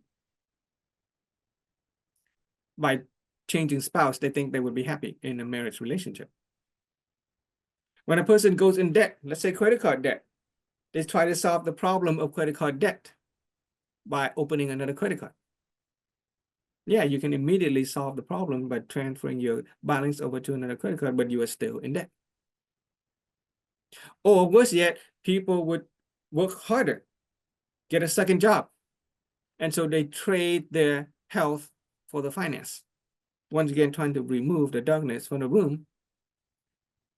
And like the principle of the the image of the river and the boat, You can make an effort and you can sort of get where you want in a short amount of time, but you pay the price with other ways. And the moment that you stop the effort, you go back to where you were. Unless you go to work on your inner being. Okay, so your finance and your inner being is related as well. Okay, right here. Like if you suddenly, go to file bankrupt or something, that's going to cause your inner being to go down as well. So the principle of light teaches us that instead of trying to remove the darkness from the room by trying to solve life's problem, what you want to do is focusing on bringing the light into the room. Okay, bringing the light into the room. And this is how we do it. Okay, this is how we do it. That is a very powerful image. I hope you guys remember that. That is a very simplistic way for us to manage our life. Instead of worrying about so many different problems, there's only 4 areas that we need to work on.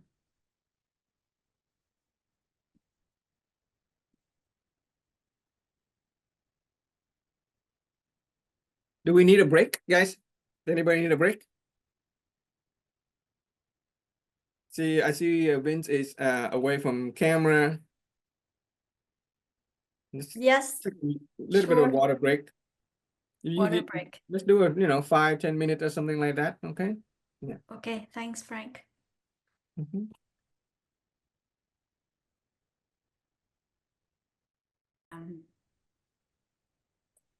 So every time now what I'm saying is I'm aware that what is a positive things to say, because if we were to focus on or saying things that is negative, then it's more negative. For example, I say put sunscreen on my face, or my kids and everyone in the family put sunscreen on your face, otherwise you get burned.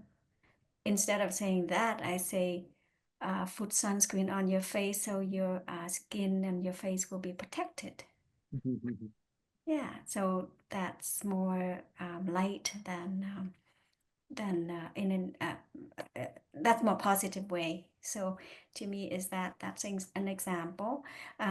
Many other things to say, because when we say it, I realize it becomes, it's almost like we own it. Yeah. So and it gets into our awareness. Then what I realize is that when we concentrate on the darkness, it's just consuming and it stays there. And when we are thinking about positive things, and when I think about positive things, I just feel more alive, more appreciate, more grateful. Okay. Yeah, that's all. Yeah. Thank you. That's the gist of the principle of light. In the past, when we see ourselves, when I see our children do things that we disagree with, we focus on the darkness. We try to remove the darkness. At the pool, when I see children running in the pool, we know that to be dangerous to run around the pool. They can slip, they can hurt themselves, and we tend to say, "Don't run." Right? Don't run, but don't run is trying to remove the darkness. They might stop running for a moment, but then when you look away and they continue to run, because the more we focus on the darkness, the more we are going to make it more real. But having learned this principle of light, we learn to speak the language of light. Instead of saying don't run, we say slow down for safety. Just like you said, instead of telling your children, you don't want to burn your skin, you say put on sunscreen so that you can protect and have beautiful skin. That is the language of light. Okay. Thank you for coming back, Vince. Did you have any impression with this discussion so far? Do you notice how simple it can be? Or have you? Yeah. Hello. It's exactly what I'm looking for. Okay. Okay. Do you see how applicable it is? Or, have you noticed how these are related? Or have you noticed more now that your inner being, your health, your relationship, and your finance are related? Would you like to say a little bit more about your own reality with respect to this particular slide? So far, I believe you're right. Yeah. Mhm. Everything is each other. Mhm. Everything. But today you point out, you point out everything. So thank you for that. Okay, I appreciate that. Yeah, most of this stuff we know already, but if somebody didn't point it out for us, sometimes we didn't notice. Mhm. Okay, and I was speaking with Jihua about the principle of light. In the past, we tried to remove the darkness. With an example, I'm at the pool, okay, pool, and the children are playing around the pool, and then children are running around. And we as adults, we know that when the children are running around on a wet concrete pavement, they might get hurt, right? So we tell them, don't run. By telling our children not to run, what we're doing is we're trying to remove the darkness. Okay, we see the problem is running, and we try to remove the darkness by telling them, don't run. Well, what happened is that they might stop running for a moment, but when you look away, they'll go back to running. But we have learned that using the principle of light, we switch the way we say things. So instead of saying don't run, we tell them walk for safety. Okay, and so let's do an experiment right now. We can do an experiment with the principle of light and see how it really works. Okay, so for this moment, I invite you guys to try this. I want you, whatever you do, don't think of a big elephant in this room. Don't think about a big elephant. Don't think about a big elephant. Did it work? Did anybody see a big elephant in the room? Right. I told you not to think about the big elephant, which is focusing on a problem. But even though I tell you not to think about a big elephant, you think about a big elephant. That's the problem. When we focus on the darkness gets bigger. When we try to fix the problem don't actually go away. So let's try this. I want you to think about a juicy, sour, yellow lemon that melts in your mouth. Think about the juicy, sour, yellow lemon that melts in your mouth. Did anybody get did you feel that, right? Some of you might even salivate. Now here's a question. While you were thinking about the big, yellow, juicy lemon, was the elephant in the room? While you were focusing on the juicy yellow lemon, you didn't bother thinking about the elephant. You see how that works? Did you get that, Vince? Okay. Halfway. Okay, let me try again. Think about your favorite vacation. What's your favorite vacation? I don't have it, but Okay. Do you like Hawaii? Do you like to go to Hawaii? Do you like to go hiking? Do you like to stay at a hotel room, 5 stars, with massage services, with buffet dinners? What would you go for relaxation? What's a peaceful place? Okay. How about camping? Do you like to go camping? Okay. What would you define as peace? That's a good question. Okay, good. I'm looking for it. That's why I'm here. Okay. Well, for me, I like to go camping. I like to go camping in tent. I like to go whitewater rafting. Ever gone whitewater rafting? You actually row in a river. It's pretty fun. I like to go hiking and go and see the waterfalls at Yosemite, right? Yosemite. I enjoy walking on the beach. What about you, Ron and Jihua? What are your favorite vacation? Walk on the beach, There a you go. nice Oh, warm beach. romantic. Okay. Yeah. What about you, Ron? What's your favorite vacation? Going to Vietnam. Oh, yeah, that put a smile on Vince's face. Okay. Okay, so here's an important part. Okay, you better pay attention to this. While we were talking about our favorite vacation, did anybody think about the elephant in the room?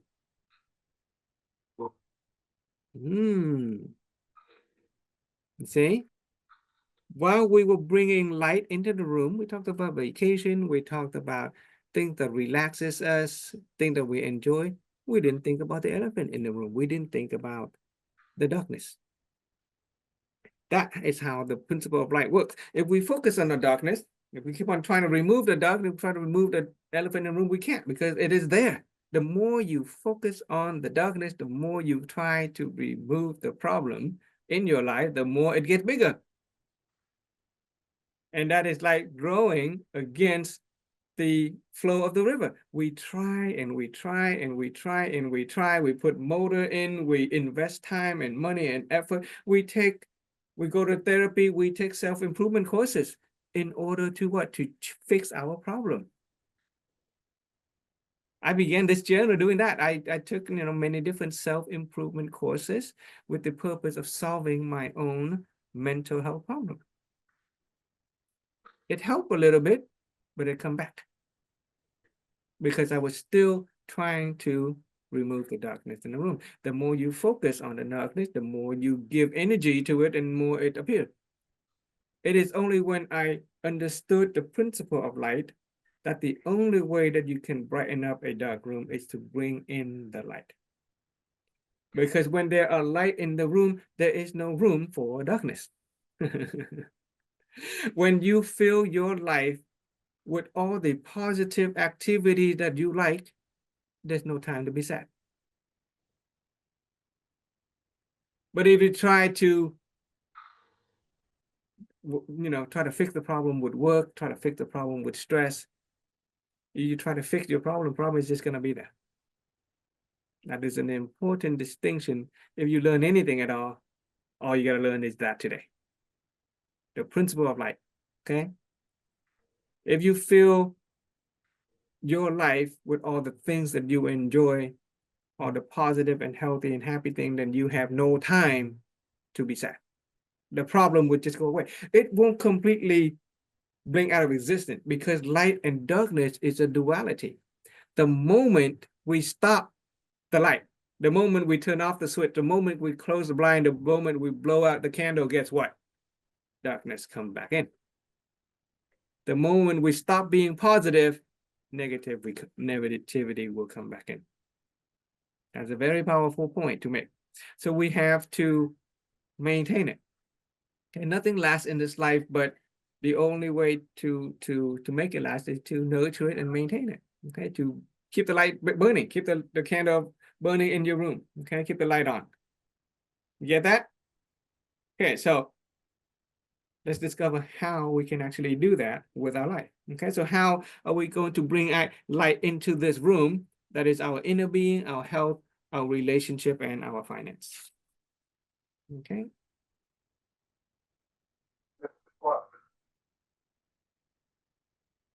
So we're gonna draw that house again. Let's see, hang on. Yeah, let's draw that house again, but this time we are going to light up the house. Okay.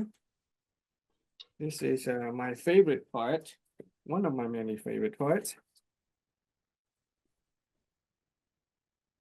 Let's see. Okay, yeah. So this house, this time we're gonna draw it nice and big. Okay, so see if we can almost fill up the page. Okay.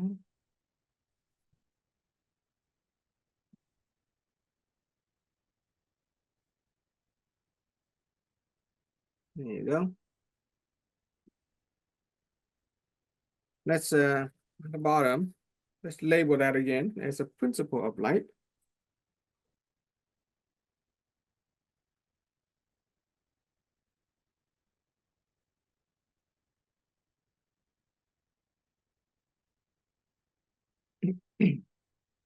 Earlier, I said the statement that if you feel all the time of your life by doing the things that you enjoy, then you will have no time to, suffer, be sad. You should write that quote down.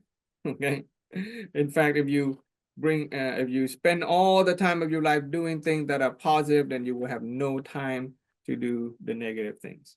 So now, principle of life. Let's label that on the left side, on the bottom, still our inner being. Okay. On the left side, let's make it big. So I'm going to draw it vertically. H-E-A-L-T-H, health. On the right column, long word, so we're going to try to squeeze it in. Relationship.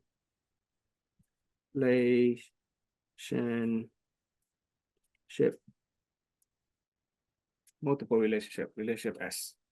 On the top, our finance. Okay, still our house. It's got 4 important areas that we all want to work on. In the middle, try to draw a hexagon like this, kind of like a turtle shell. Okay, hexagon just like that. You're going to connect the corner to the side, the corner down here, corner straight up to the roof. Okay. And we're going to draw a bunch of candles. So let's draw a candle like that. 2, and a bunch of candles. And obviously, candle is going to need some flame, nice yellow flame.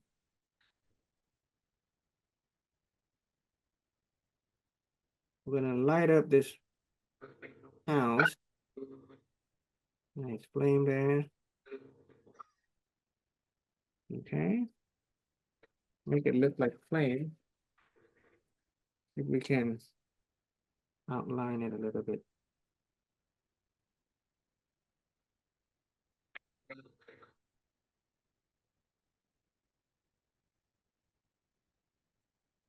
Okay, there we go.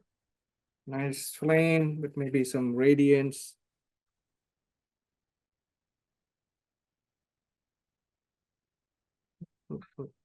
Pretty candle and flame. Okay.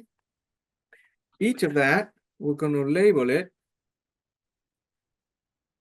This bottom flame, we're going to label it wisdom. Okay. The one on the left, attitude. Okay. On the right, character. Okay. On the upper left, we're going to call it physical vitality. In the past, I used the word physique, but today we're going to try the word physical vitality. On the right side, we're going to call it capability.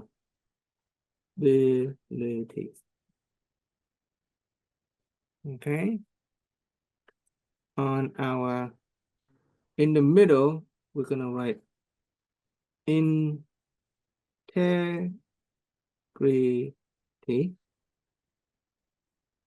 And then on the top, we're just going to call it material to represent material possessions and things like that. Okay.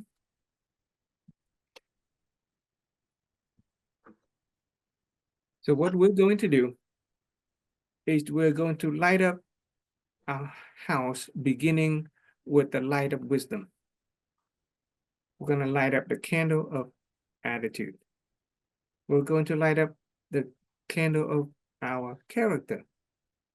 We're going to work on our physical vitality, our capability, our material well-being, and connect all of that using the virtue of integrity. Okay. And this house is called the house of holistic health. Or if you like, house of holistic wealth. We're going to become rich. We will enrich our wisdom, enrich our attitude, enrich our character, enrich our physical vitality, our capability. We will enrich our material well-being, and we will be a person of integrity. We will enrich our integrity.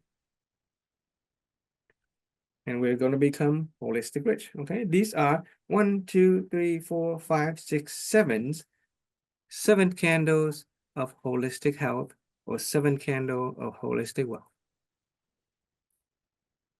Kind of cool, huh? Okay.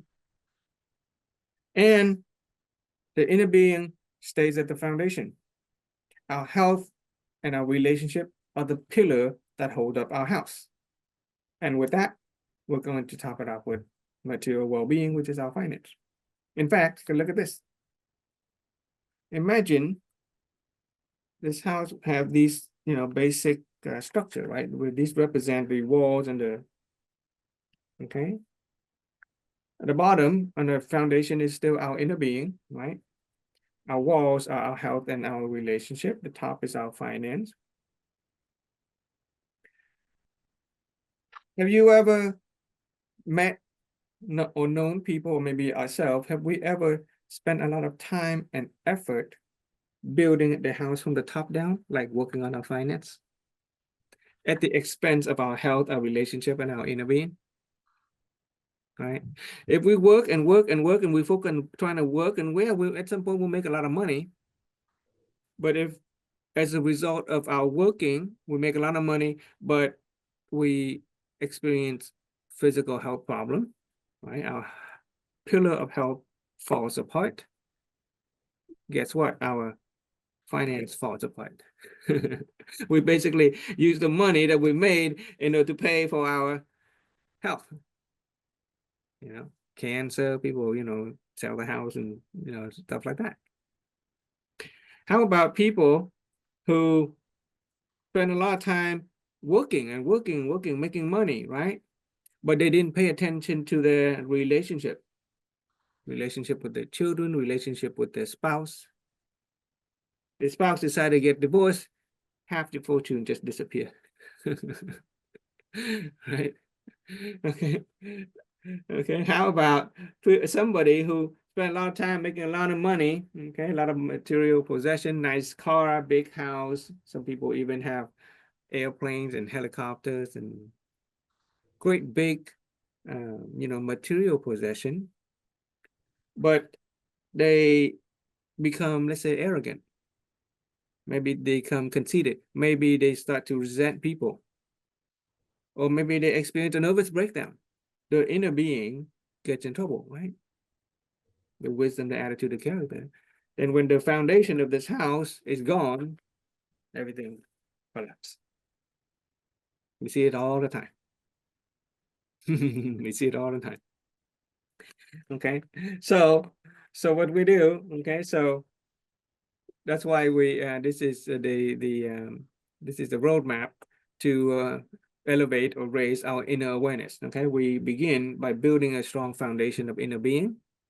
Okay, when you have the wisdom, which is the foundation of your inner being, then what that gives rise to is good attitude. You will discover that a person who has wisdom will simply give rise to good attitude. Ever seen a wise person who's, bad attitude? No, when we think of a wise person, they have life experience, they have wisdom, and they just experience, the attitude of peace. They are accepting and generous with people. They are grateful, right? You have good attitude. With good attitude and good wisdom, you will start to manifest in such a way that other people will recognize you as a person of good character. Right? With wisdom and attitude, it gives rise to good character. Okay, and character here is the part of your relationship. When people see you as a good person of good character, you attract people. Your affinity with other people is positive, and we are going to have good relationship with people. Person of good character is somebody that other people want to be around. Person of success is usually a person of character. And as we build our wisdom and our attitude, well, this is, a lot of these is our mental health, good attitude related to our mental health, right? So if our mental health is strong, guess what? Our physical health will get strong. Physical vitality. So health encompasses both the physical and the mental. Physical health is the physical vitality, right? Mental health is our attitude. And I already started you off with 3 high energy of serenity, which is inner peace, energy of magnanimity, which is generosity and tolerance and acceptance, and the energy of honoring gratitude. That is the core of a person's great attitude. You don't have to worry about so many other types of emotions. Just focus on 3. Be at peace, be generous with people, be grateful.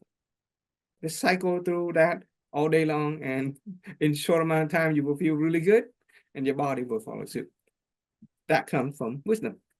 And thankfully, we have been taught by wise people who pass down to us that wisdom will give rise to good attitude and good physical vitality. Okay? And as a person with a good attitude, it's going to build our character, and we're going to improve our capability too. Capability, in other words, is our ability to get things done. Our ability to influence people, for instance, okay? Our power and influence. Do you notice that great people, great leaders, effective people are people who are able to get a lot more done than the common people? We all have the same amount of time in a day, 24 hours a day, yet effective people has a more capability. They can get more things done in the day than common people. There's a difference between a person who makes minimum wage per hour versus a person who makes billions or millions of dollars, per hour. It is only because they have great capability. But that capability comes from good character and integrity. Integrity, we will learn at the very, very, very end, is a state of being whole, perfect, and complete. That's what the word integrity means. To integrate is to bring things together. To integrate means a sum of all things. And a person of integrity is a person who has all of these candles nicely, brightly lit. They have wisdom, they have great attitude, they have good character, they have physical vitality, they have capability, power, and influence, and they have material well-being. In this philosophy, at least within the first 24 hours or even the 21 day that is tradition, we will not teach you how to make money. We will not teach you how to accumulate material possession. But here's the thing. If you learn to light the candle of your wisdom, your attitude, your character, your physical vitality, maintain good health, if you have capability, it could be power and influence, it could be skills, and you are a person of integrity, then it is impossible to be poor materially. Okay? It is impossible to be materially poor when you are holistic rich. If you're holistically healthy, if you are holistically rich, then material will flow into your life. And this is where it's different from the majority of the population out there. The majority of the population out there will go after the money. They will go to work, they will do business, they do whatever it takes to build the house from the roof down at the expense of health, relationship, and their inner being. And that is why it doesn't last.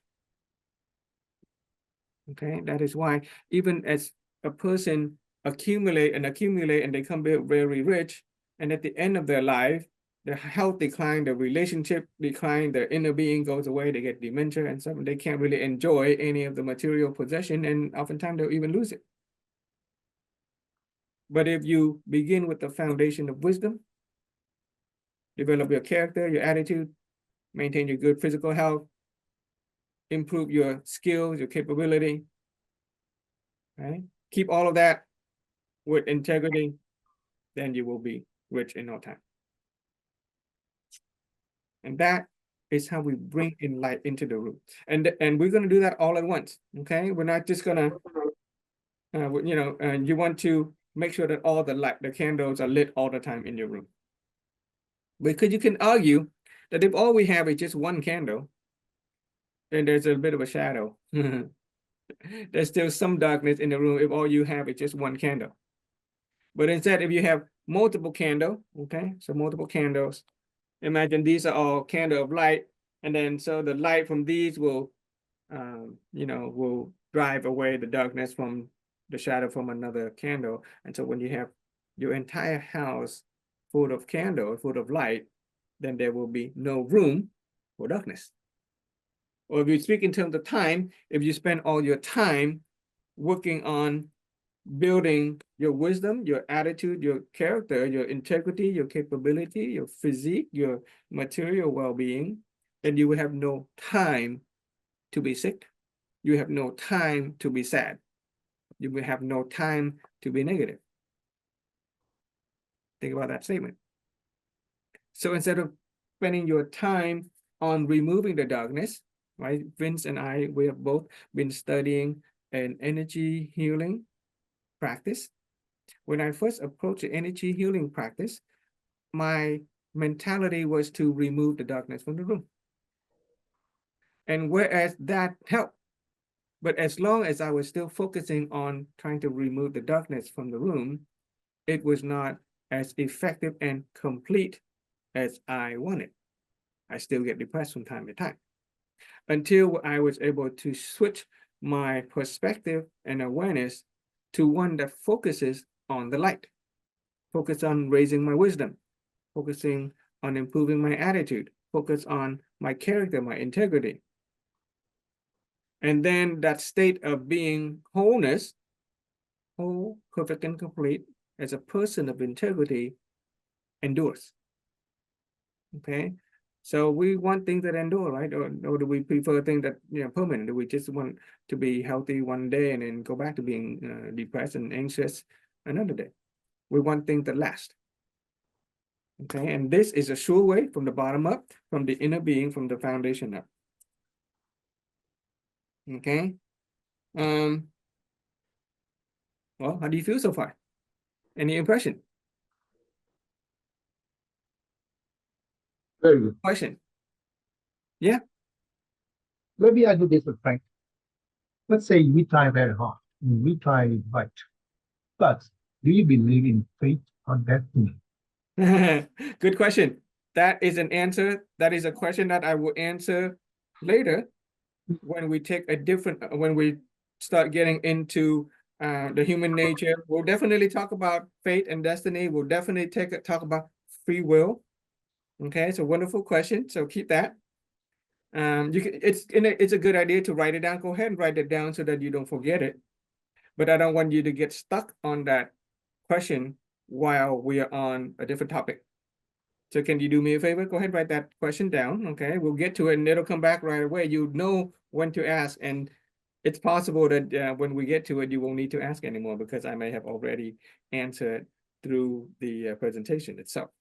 So good question, wonderful question, and I do look forward to answering those questions. Okay, we'll talk about it. Now it's still very fundamental, still on principles and natural laws. But the question on fate and destiny, the question on free will is definitely going to be answered. There is a promise in this teaching is that, after we learn this, we are going to have a full, complete grasp of human life and experience.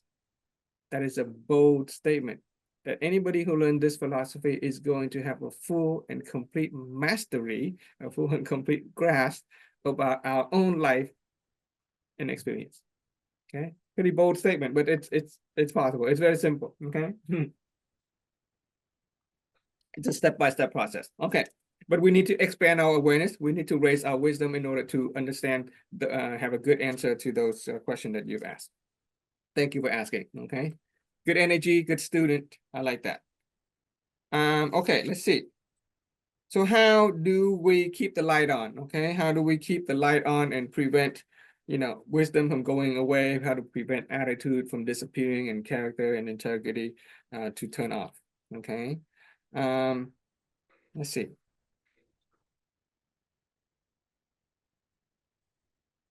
Just a little bit of reality. Okay, back when I was still really sick.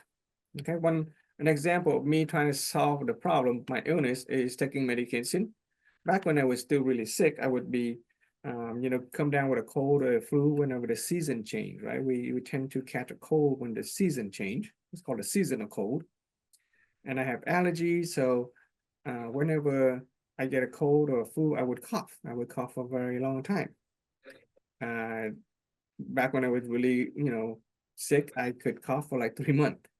I would go through refills and refills of cough medication, sometimes even refills of antibiotic. And then there were years where I would be sick 2 or 3 times.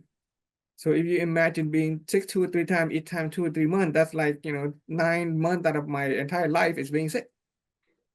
And all I knew how to do was to take medication, go to the doctor. That is removing the darkness.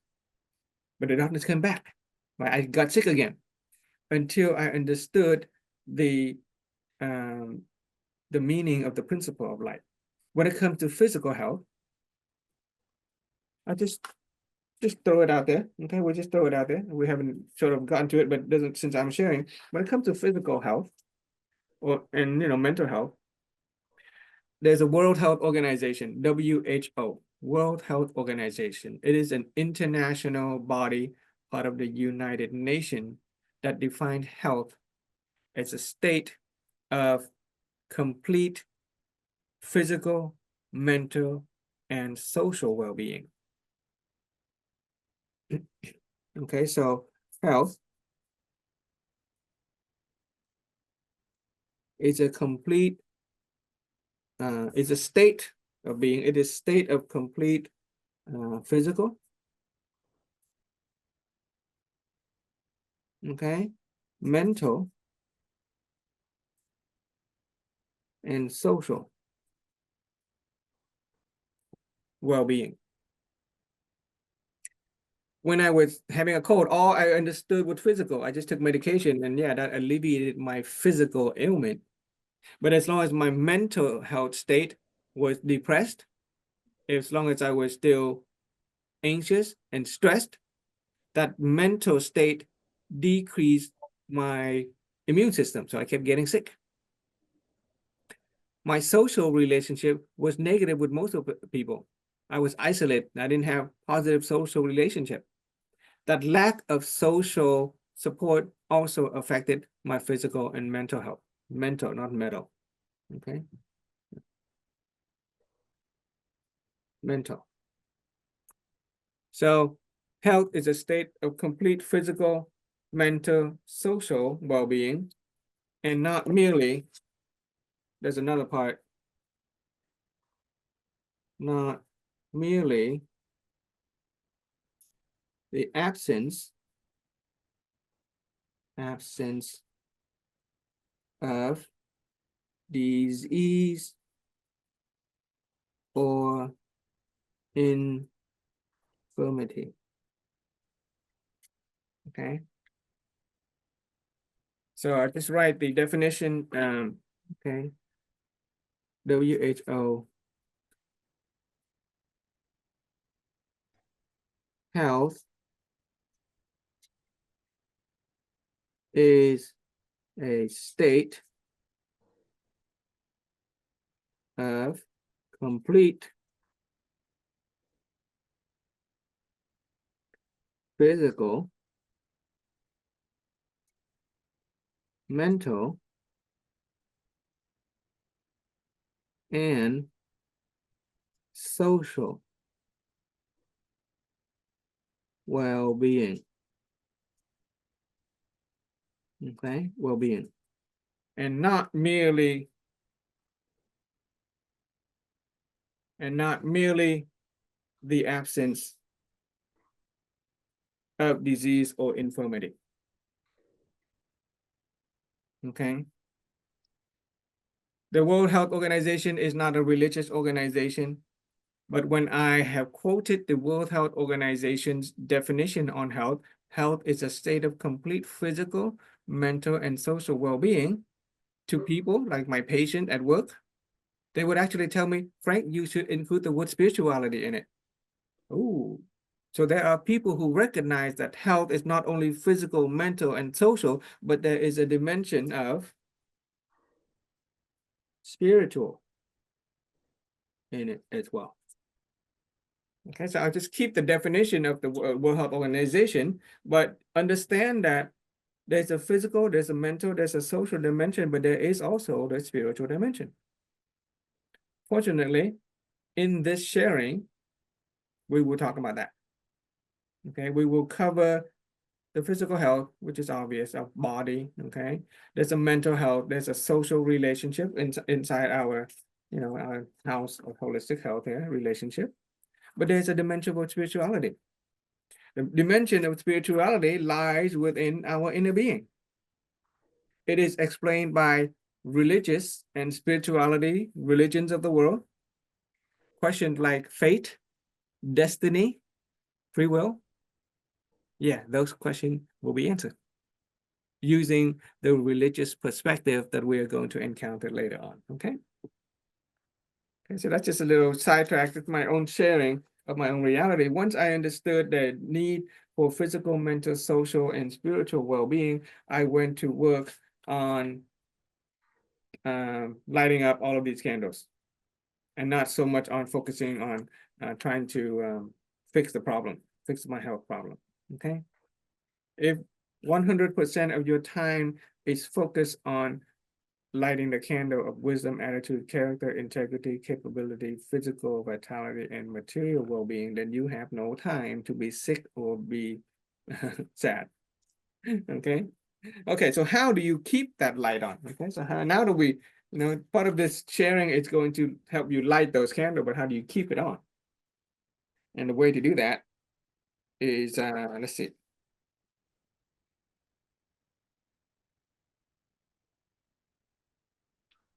Let's see.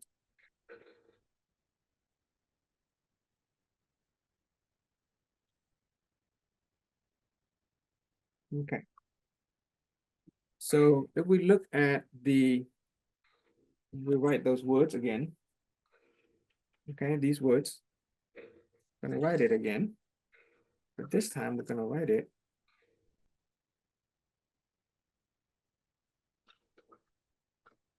Let's do it this way. Okay, so first I'm just gonna write the word 7. Holistic wealth.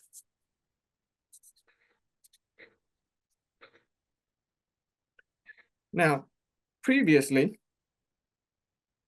when people think of somebody who is wealthy or rich, do they not think of the material dimension? Right, previously. In fact, when I say somebody's rich, we immediately think about the material possession, right? That's what society does. That's how we have been brought up in thinking. We think that person has a nice car, big house, big investment account. We think of the material possession. However, as society evolves and we look at people who are rich materially, they may be rich materially, but at some point, let's say they get sick. Right? At some point they get sick and they can no longer enjoy their wealth, the material possession that they have. Then we wonder, oh, is it really worth being rich and sick? And so we understand, but then suddenly, society comes to understanding that, oh, there is something more valuable than just material possession. And so we start to value vitality, physical vitality, right? You could have a big car, a nice house, a big bank account, but if you have no vitality to use it, then you are actually not rich. You are just as poor as a person who has nothing. So our health, basically our vitality, is society begin to take that into consideration, our physical health, as something of value. Okay, and let's say a person who has a lot of material possession and who has a lot of vitality, let's say the sports fan, the sports athlete, celebrity, right? Soccer player, football player, basketball stars. They have a lot of vitality. They also make a lot of money. Right? Okay, those guys are definitely rich. But you'd also notice that sometimes those sports celebrities also lose the vitality and lose the material possession very quickly, especially if they don't have certain capability relating to the finance. Right? Some of them may have grown up from a disadvantaged background, and they somehow was fortunate enough to be drafted into the football league, basketball league, and they had a physical vitality, and so they were able to rise through the rank of the sports world, and they became very rich. But they never possessed the capability of saving money or investing money. So they may make millions and millions of dollars, but the moment that they no longer have the vitality to continue playing the sport, they no longer make the money from the sport, they would squander the money. Oftentimes they would squander it even while they were still famous, right? They have a lot of money and they suddenly go out and buy big houses and big boats and airplanes. And so before they know it, they are already in debt. And so society begin to think, oh yeah, okay, so just because you have the physical health, just because you have the material possession, but if you don't have the capability of maintaining your health and your material possession, then you're going to need something else that is more valuable than just money and vitality. You can need the capability. Okay, you need the know-how, you need the skills. Okay, and then let's suppose let's have somebody who has the ability to keep money. They have somebody who has the capability to reinvest whatever money they make from sports or from their sponsorship, and they still maintain their health. They still maintain the material possession, and they have that skill. But if somehow they have a problem with their integrity, okay, if their life is somehow unbalanced, maybe they have a broken relationship. You see that all the time, right? You see celebrity gain and acquire relationship. A lot of people love them. They get married, but it's suddenly part of their, their marriage break up, and then immediately they lose half the fortune. Or if a celebrity goes out there and says something that offends society, right? And society calls into question their integrity. They lose the sponsorship. They lose the advertising. They lose the position in the National League of Football or Baseball. So people begin to look, oh, it's not enough to have material, vitality, capability of making money, but you need something else called integrity in order to maintain your possession of wealth. Right? So integrity becomes the glue that maintains the other aspect. Okay.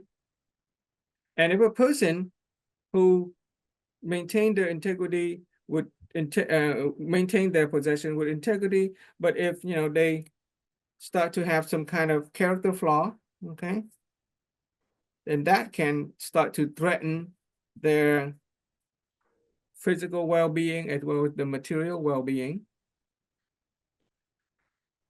And if that person has a bad attitude, then people would not want to work with them, would not want to support them, and they would lose everything as well.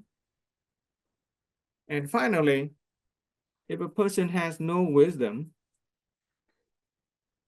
they will simply lose everything as well. So let me tell you a story in a reverse order. In the Bible, there is one man that is very loved by God. Okay, his name is Solomon. He became a king. One day God asked Solomon, Solomon, you are a good man because you are good to God. You know, you could have anything that you want. What would you like? Solomon could have anything he want. He could have all the material. He could have all the health and riches that he want. But instead he asked, I only want wisdom. And so King Solomon asked God for only one thing, and that is wisdom. And so God said, okay, you get to have wisdom. And from wisdom, King Solomon was able to grow everything else. And it is known that King Solomon was the richest man in the world of his time, if not still the richest man in all of history. In the Jewish tradition, they prize having a lot of wives. For instance, it is known that King Solomon had like 7,000 wives and 7,000 concubines and 300 wives or something like that. Each of them are political marriage. So every wife is equivalent to owning a country, a small country. So King Solomon owned 7,000 countries. He has all the riches in the world because all he wanted was wisdom. And so when we take a look at this, we notice that these three aspects of our being are the sort of material, right? Our actual material possession, our physical body, vitality, that's still material. Our capability, which is the skill that we use to acquire money and influence, and those are kind of material stuff. People can sense it. We can see it. And these top four here are a little bit harder to see because they are by nature non-material.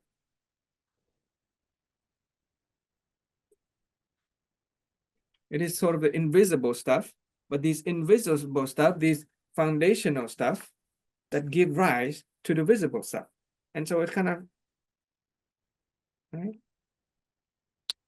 The stuff that is on the surface, our physical vitality, people can see that. Our material possession, people can see that. Our ability, our capability, people can see that. Those are on the surface. Those are the material aspect of our being as a human. The stuff that is more underneath is our attitude, our integrity, our character, and our wisdom. They're considered the non-material aspect of our lives, of our being. You kind of see that? So you kind of reverse the order, okay? Reverse the order.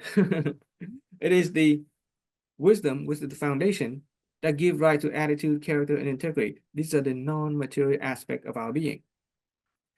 The physical vitality, the material, the capability are the stuff that other people can see, right? These are the material. But the material stuff it's easier to lose. They're not very permanent. They are not enduring if you don't have the strength in the non-material aspect of your life. If you have no wisdom, it is difficult to have anything, or at least they won't last. You just come to it by chance or by luck. We'll learn about why some people are luckier than other people as well. Okay, once we master this philosophy, we will be able to explain why somebody come to better fortune than other people. So now that we can kind of see the distinction between the material and the non-material aspect of our being as a human being, how do we go about maintaining that light, okay? That light that is in our house so that they don't burn out. Even our material possession, how do we maintain the material possession, and how do we maintain our light of wisdom? There's a way to do that. So let's draw this one. Okay. So on top, remember we have the non-material aspect of our being. Non-material. And at the bottom, we have the material aspect of our being. Okay. How do we make sure that the candle of light stays on in our life in our house all the time? We need to set it in motion by doing this. They cannot be static. If they are static, they will eventually burn out. And I want you to add the word IZE. IZE. Basically, we want to go to work on materializing the non-material aspect of our being. And at the same time, we go and we non-materialize the material aspect of our being. Okay? It sounds a little weird if you're not familiar with that, but the idea is to turn the non-material stuff. Non-material is the stuff you cannot see or touch or feel, right? Non-material. You're going to materialize. You materialize the stuff, like materialize the wisdom. Ooh, how do you feel, touch, wisdom? How do you materialize attitude? How do you materialize character and integrity in such a way that other people can feel, touch, taste, and measure it? And then at the same time, the material stuff, right? The stuff that people can already feel, touch, and taste. How do you non-materialize it? Ooh, interesting, huh? How do you make it disappear and not lose it? That's the idea of materializing the non-material and non-materializing the material. The word IZE meaning to turn it into something. Okay, like systemize, right? You turn something into a system. Okay, pretty interesting, huh? Okay.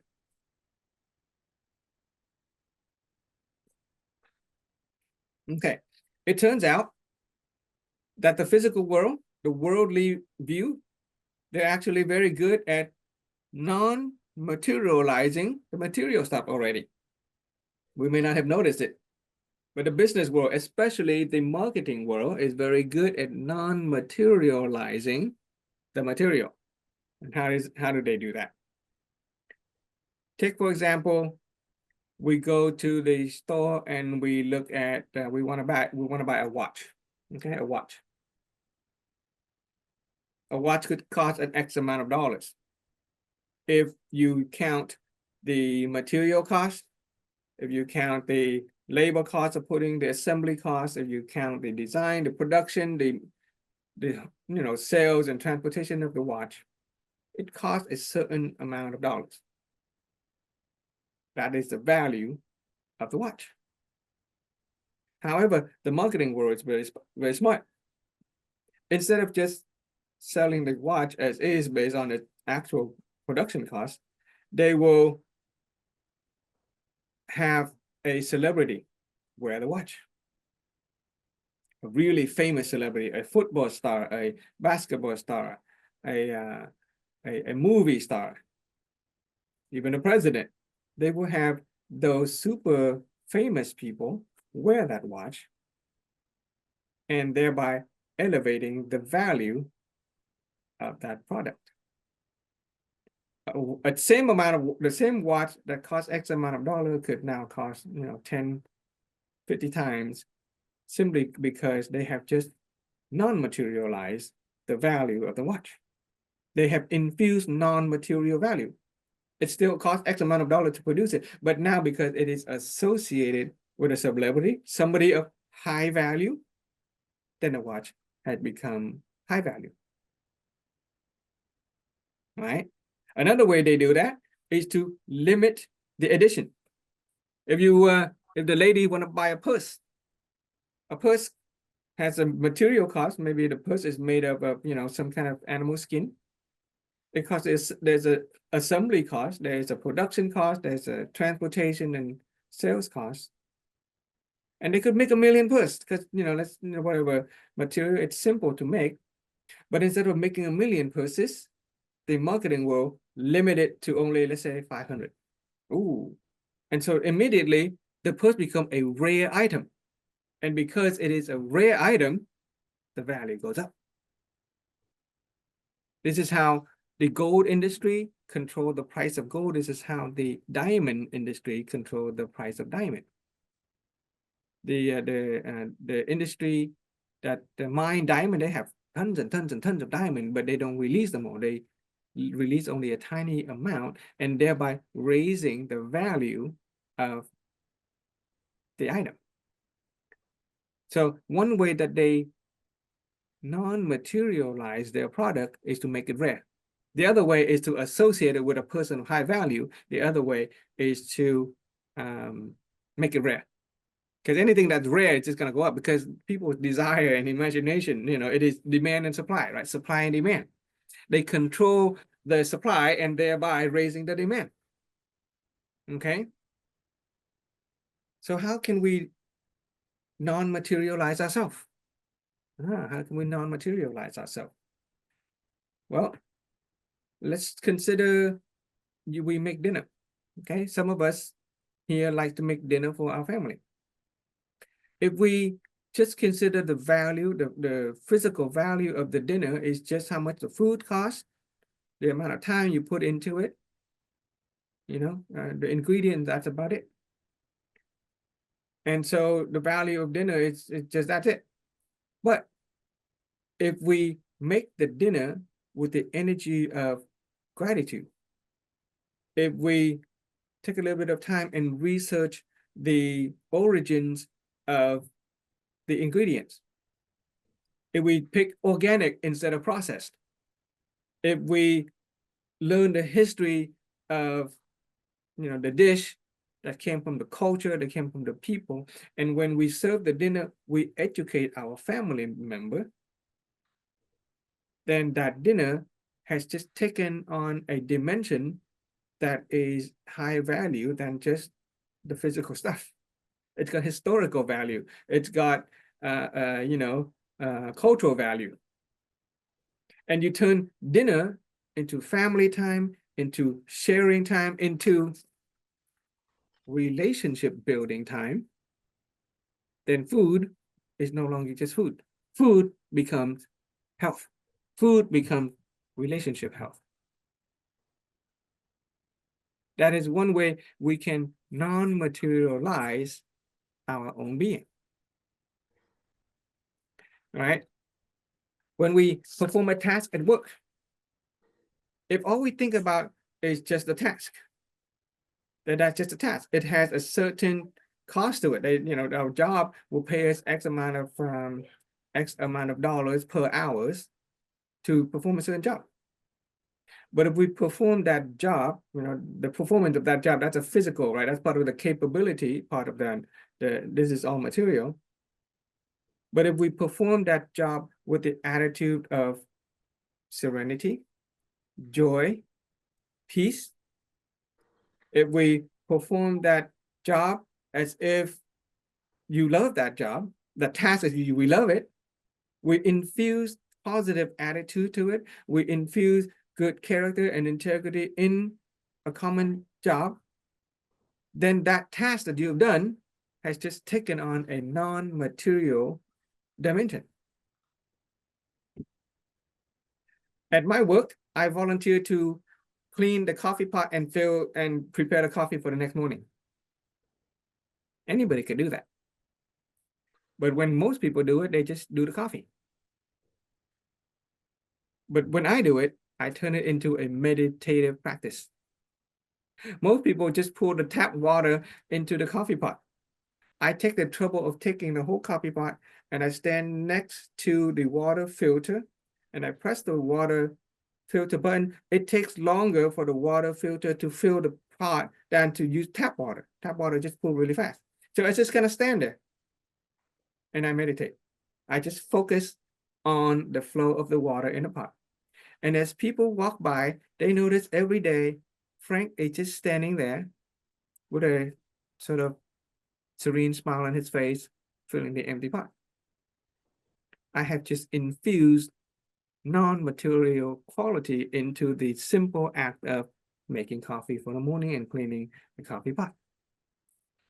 At that moment, I get an opportunity to educate other people on the value of being mindful, for instance.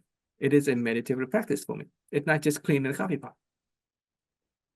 And that is one way that I can non-materialize the material aspect of making coffee.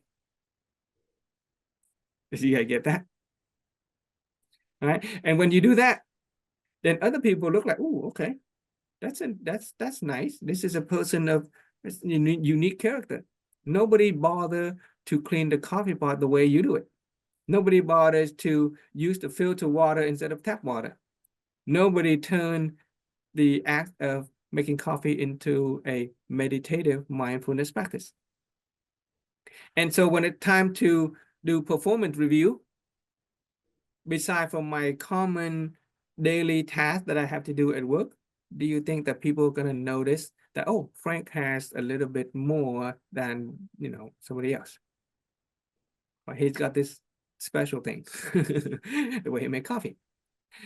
And that is one way that we can elevate the value of ourselves as a person. That is how we can light up the candle of our wisdom, our character, our attitude, our character. And when I said that when we are holistically wealthy, when you have the kind of character that stands out as a person of value, non-materialistically, non-material value, because the job, anybody could do the job that is in the job description. But if you have something else that is non-material, then when it comes to performance review, you will stand out. It's the same thing when you go and interview for a job, right? If you're a graduate of a certain program and you have a certain set of skill, you have a diploma, you have a certification, and you apply for the job, know that 10,000 other applicants also apply for that same position with that same, requirement and skill, because 10,000 other graduate of the same program have graduated with you and they're going to be applying for that job. But how are you going to demonstrate that you have something that is more desirable to your employer than the other 10,000 applicants? The only way to do that is to non-materialize yourself, to show your employer that you have better attitude, that you have greater character, that you are a person of integrity. Do you guys get that so far? Yeah, that is one way that we can maintain the light of our house of holistic health. Okay. So that kind of call into sort of this concept.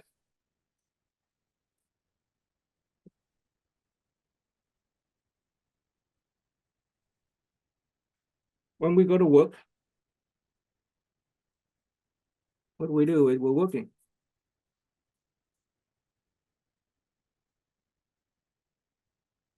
People notice our work. Those are our capability. Those are the physical manifestation. Okay, those are material aspect of who we are.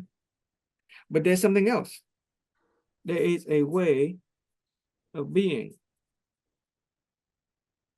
So working versus being.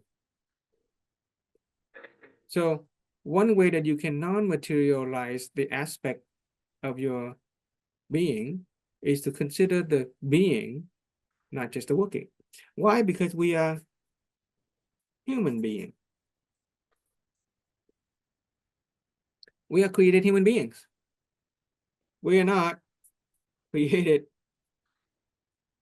human working. Okay, so consider that. Your being is your attitude. Your being is your wisdom. Your being is your character, your integrity. So if we're at work and we're stressing, we're still doing the same amount of work, but our being is going against the flow of natural law and universal principle. We are not at peace. we are not generous with ourselves. We are not grateful for being where we are.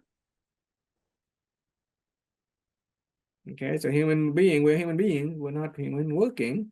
If all we do is focus on the work, we're gonna get stressed. Okay, right? And these are the words that we associate with work, right? Stress. Okay, with being, I invite you to be. These are the words: serenity. I invite you to be magnanimous with yourself and other people, magnanimous, and honoring gratitude. Be grateful for the opportunity to work. Okay. Work is just tasks, just doing. And if you work, we're gonna get tired. That's work. We can get tired. But if we just be, then we can work and not get tired. If our attitude is positive, then we can work and not get tired. We can work and not get stressed. We can talk for 24 hours. Okay. Let's see. And yeah, so your job is to non-materialize yourself. Okay, your job is to non-materialize yourself. In this 24-hour sharing, your job is to non-materialize yourself. Right? Consider your elevating your wisdom, your attitude, your character. Okay. My job is to materialize the non-material aspect. My job is to turn wisdom, attitude, character, and integrity into something tangible that you could take home with you. And that's what we're doing. Okay, we are packaging this knowledge, this philosophy into a packageable and transferable reality that we can share with you. And if you speak up and you ask questions, and if you speak up and you share your own experience, your own transformative experience, then that is one way that you will also be materializing the non-material aspect of yourself. Because when you are sharing your own experience and your own success, you're essentially packaging that which is non-material, your wisdom, your attitude, your character, and you're handing it, giving it to other people. And they will benefit from what you share. Okay, that is why I am very grateful for those of you who are taking the time to be in this Zoom. Okay, your presence is a gift for other people. It is a physical, material thing. And when you are present with your camera on and you have great attitude and you are giving other people your positivity, okay, you are giving the gift of your positivity. You are essentially materializing the non-material aspect of your being. Okay. Happiness, right? Is happiness a non-material thing? Is inner peace a non-material thing? Yeah, they're non-material. Is love a non-material thing? They start out as non-material, but they only have meaning in this world when we can materialize it. Who cares if you have inner peace? But if you have inner peace and you can cause other people to experience peace, then that is materialization of the non-material. Okay? Who cares if you're happy? But if you're happy and other people sense you're happy and they become happy, then that is a materialization of happiness. You can tell people that you love them. You can tell your wife and your children that you love them. But if they don't sense your love in a material way, if they don't feel your love, then that is not real.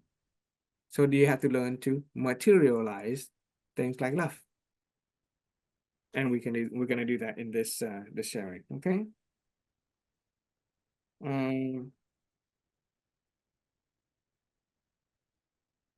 Let's see. Okay. So in order to do all of that, all you have to do is initiate a desire, okay? Initiate a desire to become a person of healthy and happiness. Initiate desire to elevate your wisdom, expand your awareness, okay? Initiate the desire to not solve your problem with stress or health, but to bring light into your house of holistic health. Initiate the desire to become healthy, to become happy. Okay, different than the desire to fix the problem. So if any of you come in here with the desire to fix your problem, here is a chance to let that go. Just simply shift your focus. Okay, I'm going to work on becoming healthy. I'm going to focus on elevating my wisdom, improving my attitude, improving my character and integrity so that I can be healthy and happy. Never mind the problem. The problem will go away when there are enough light in your house of holistic health and wealth. Okay. Initiate the desire to possess this knowledge. Okay, you're already here, so you have the desire to possess this knowledge. Okay. If you desire to possess health and happiness in a material, real way, then study. Okay, then study and practice the following principle. Remember earlier we said that if we understand universal principles and natural law, then I invite you to practice the following principle. It's called the principle of mental activation. I briefly mentioned it earlier when we talked about the curve of remembering. Okay, the principle of mental activation works as follows. There is when the lesson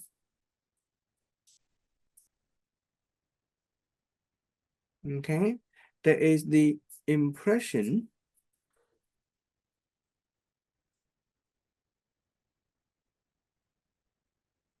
and then there is the realization.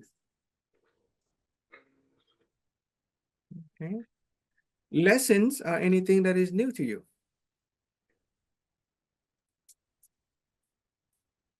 Okay, anything you've learned that you didn't see before. Lessons are anything that new. Impression are anything that you find that you're deeply impressed with, but you can apply it. Applicable. Applicable. And realization are the answer to long sought inquiries. Okay, if you have been wondering about something and you don't have an answer for it, and through this interaction you discover an answer for it, you get a light bulb. Ooh, my mind is just open. I got the answer. Please share it. Because the answer to your long sought inquiry is really the juice, the treasure. It is the transformation. Because at the moment of realization, your mind is no longer the same. You no longer think the same. You no longer see the world the same way. Your perspective changed, your awareness has changed, your paradigm has shifted. And from a new paradigm will come new ways of thinking, new ways of behaving, and new ways of acting that will lead to new reality outcome. Okay, it is part of the natural law of causality, cause and effect. The Buddha had a long sought inquiry. Why does human beings suffer? Why does human beings suffer? Why do we die? Why do we experience pain? Why do we grow old? And it takes him a long time, and he keep on asking and asking, and then he sat down and meditate, and one day he came to realization. He came to the ultimate realization of why human beings suffer, why we grow old, why we die, and all that stuff. And that changed his life. And he took the time, 49 years or so, to teach people the truth about life, okay, and how to escape suffering. What he discovered the answer to why people suffer, and he discovered the method to escape suffering. Okay, let's see.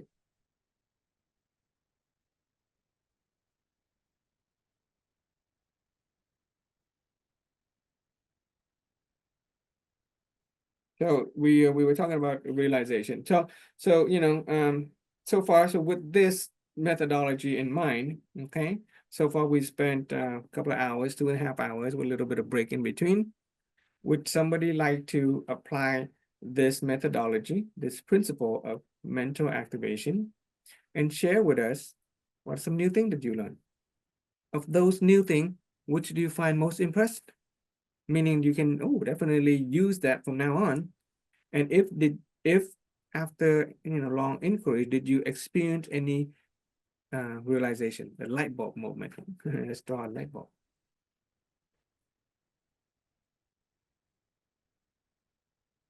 Let's see, let me draw a light bulb. Oop, oop.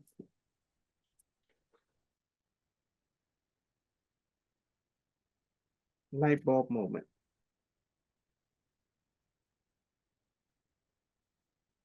Okay. Realization.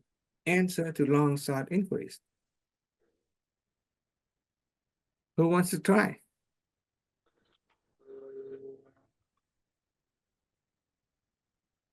Earlier, I said that in order to maintain, the curve of remembering, you just repeat what you hear. Okay, that's fine. That's one way to do it. But this is another way that we can go deeper, because this one leads to a realization where just repeating what you say just help your memory. Okay, that's just the lesson part. But if you can think about what we've talked about so far, you can look at your note. Okay, look at your note, and let me know what are some new things, what are some things that you find applicable, and what are some new realizations.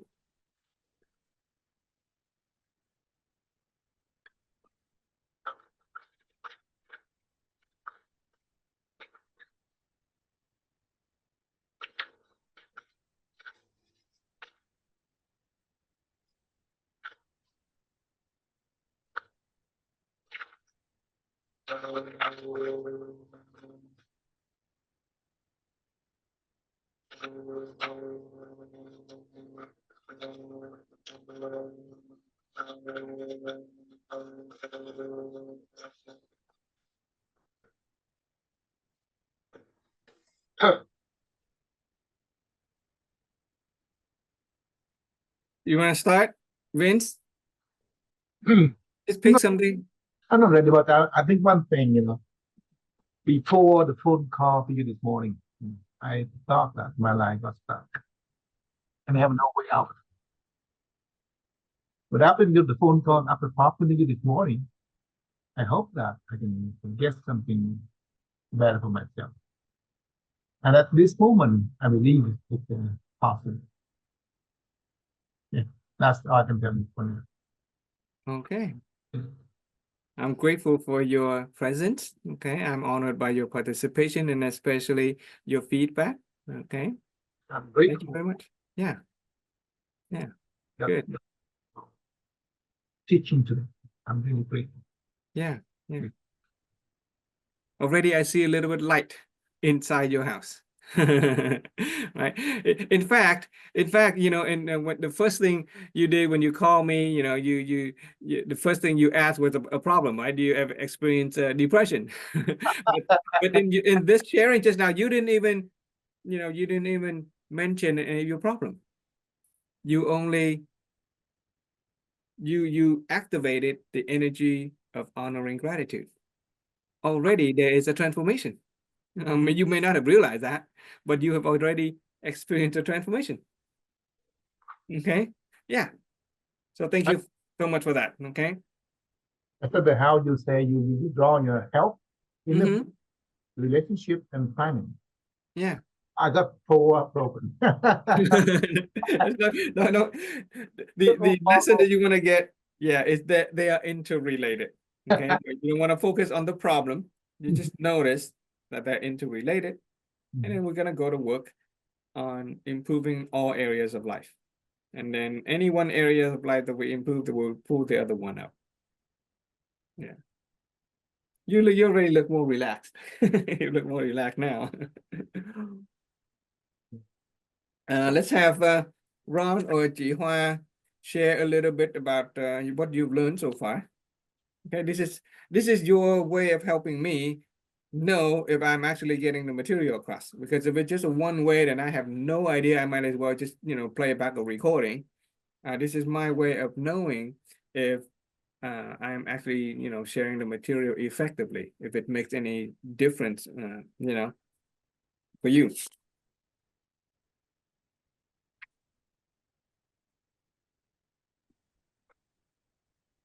Well, for me, what I've learned is like being in the dark. Even today, I was a little bit in the dark. I was stuck in a room where I didn't really want to share anything.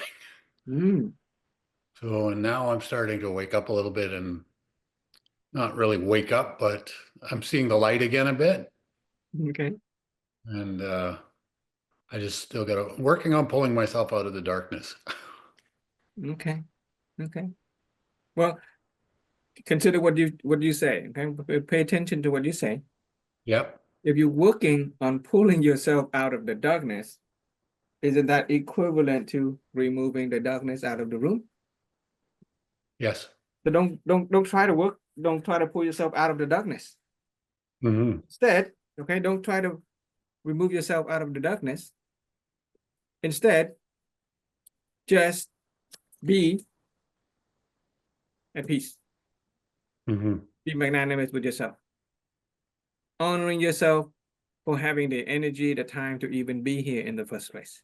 Yes, I'm not doing this for anybody else. I'm doing it for myself. That's fine. And but when you do that, when you honor yourself, when you are magnanimous with yourself, you don't need to blame yourself, okay? Being in the darkness, just be at peace. Then essentially what you're doing is you bring in the light. Mm-hmm. Get it? Yeah. So forget pulling yourself out of darkness. That's Mm-hmm. just gonna make the darkness harder, bigger. Just be at peace, be magnanimous, and honor yourself and be grateful. Get it? Yes. Yeah. Okay. All righty. Jihua, do you want to say anything before we continue? I'm thinking we should, you know, take a dinner break, maybe 6:30. What do you guys think? We're around the or do you need a break now? You need a dinner break now. Dinner break will be about half an hour. I think I will give ourselves about half an hour to do a real dinner. But the question is, do you want to move on before we take a dinner break, or do you guys want to do a dinner break now? Question for all of you. Maybe go for a dinner break now You want to go dinner break now? Okay. and Yeah. start fresh on new things. There you go. Okay, let's bring in some light into our room. Okay, let's bring in some light into our stomach. Okay, so it is now 5:40. So let's see if we can come back at 6:10. Okay, 6:10. Okay. All right. Thank you, Frank. You're very welcome. See you in a little bit. Thank you, Frank. Mm-hmm. I gotta get home, you know. Are you still at work? Okay. You want to go and grab some food? Yeah, I will get some food and then yeah. So Okay. start from 6:30 to what time? 6:10. 6:10. To- Yeah, it's a short break. It's okay. You take your time. If you know, it's okay to be a little late. Can you make it by home by 6:10? Maybe grab some quick food. I can grab some food right now and I can come. Okay. Yeah. Okay. Be back Then from 6:10 to what time? to however long. This is a 24-hour sharing. We will stop at midnight. Stop at midnight. That is our official sleep break. Okay. Midnight. It's okay. Don't pressure yourself. Okay. We do what we can. You go if you need to rest, you can go to sleep and wake up anytime to resume anytime. Okay. Yeah, don't pressure yourself. I'm just saying that we're gonna take a half an hour break now. Okay. Do what you need to do. If you can't be on the Zoom completely, you can, be on the phone while you're eating or something. That's okay too. Okay. If you can't be on the computer, you can be on the phone. Just enjoy learning. Okay. Just make it enjoy learning. I do enjoy it. Okay. Alrighty. Okay. Let's be back. Break. Okay. Let's say 6:15. Okay. Until 6:15 p.m. Okay. Yep. All right. See you in a bit.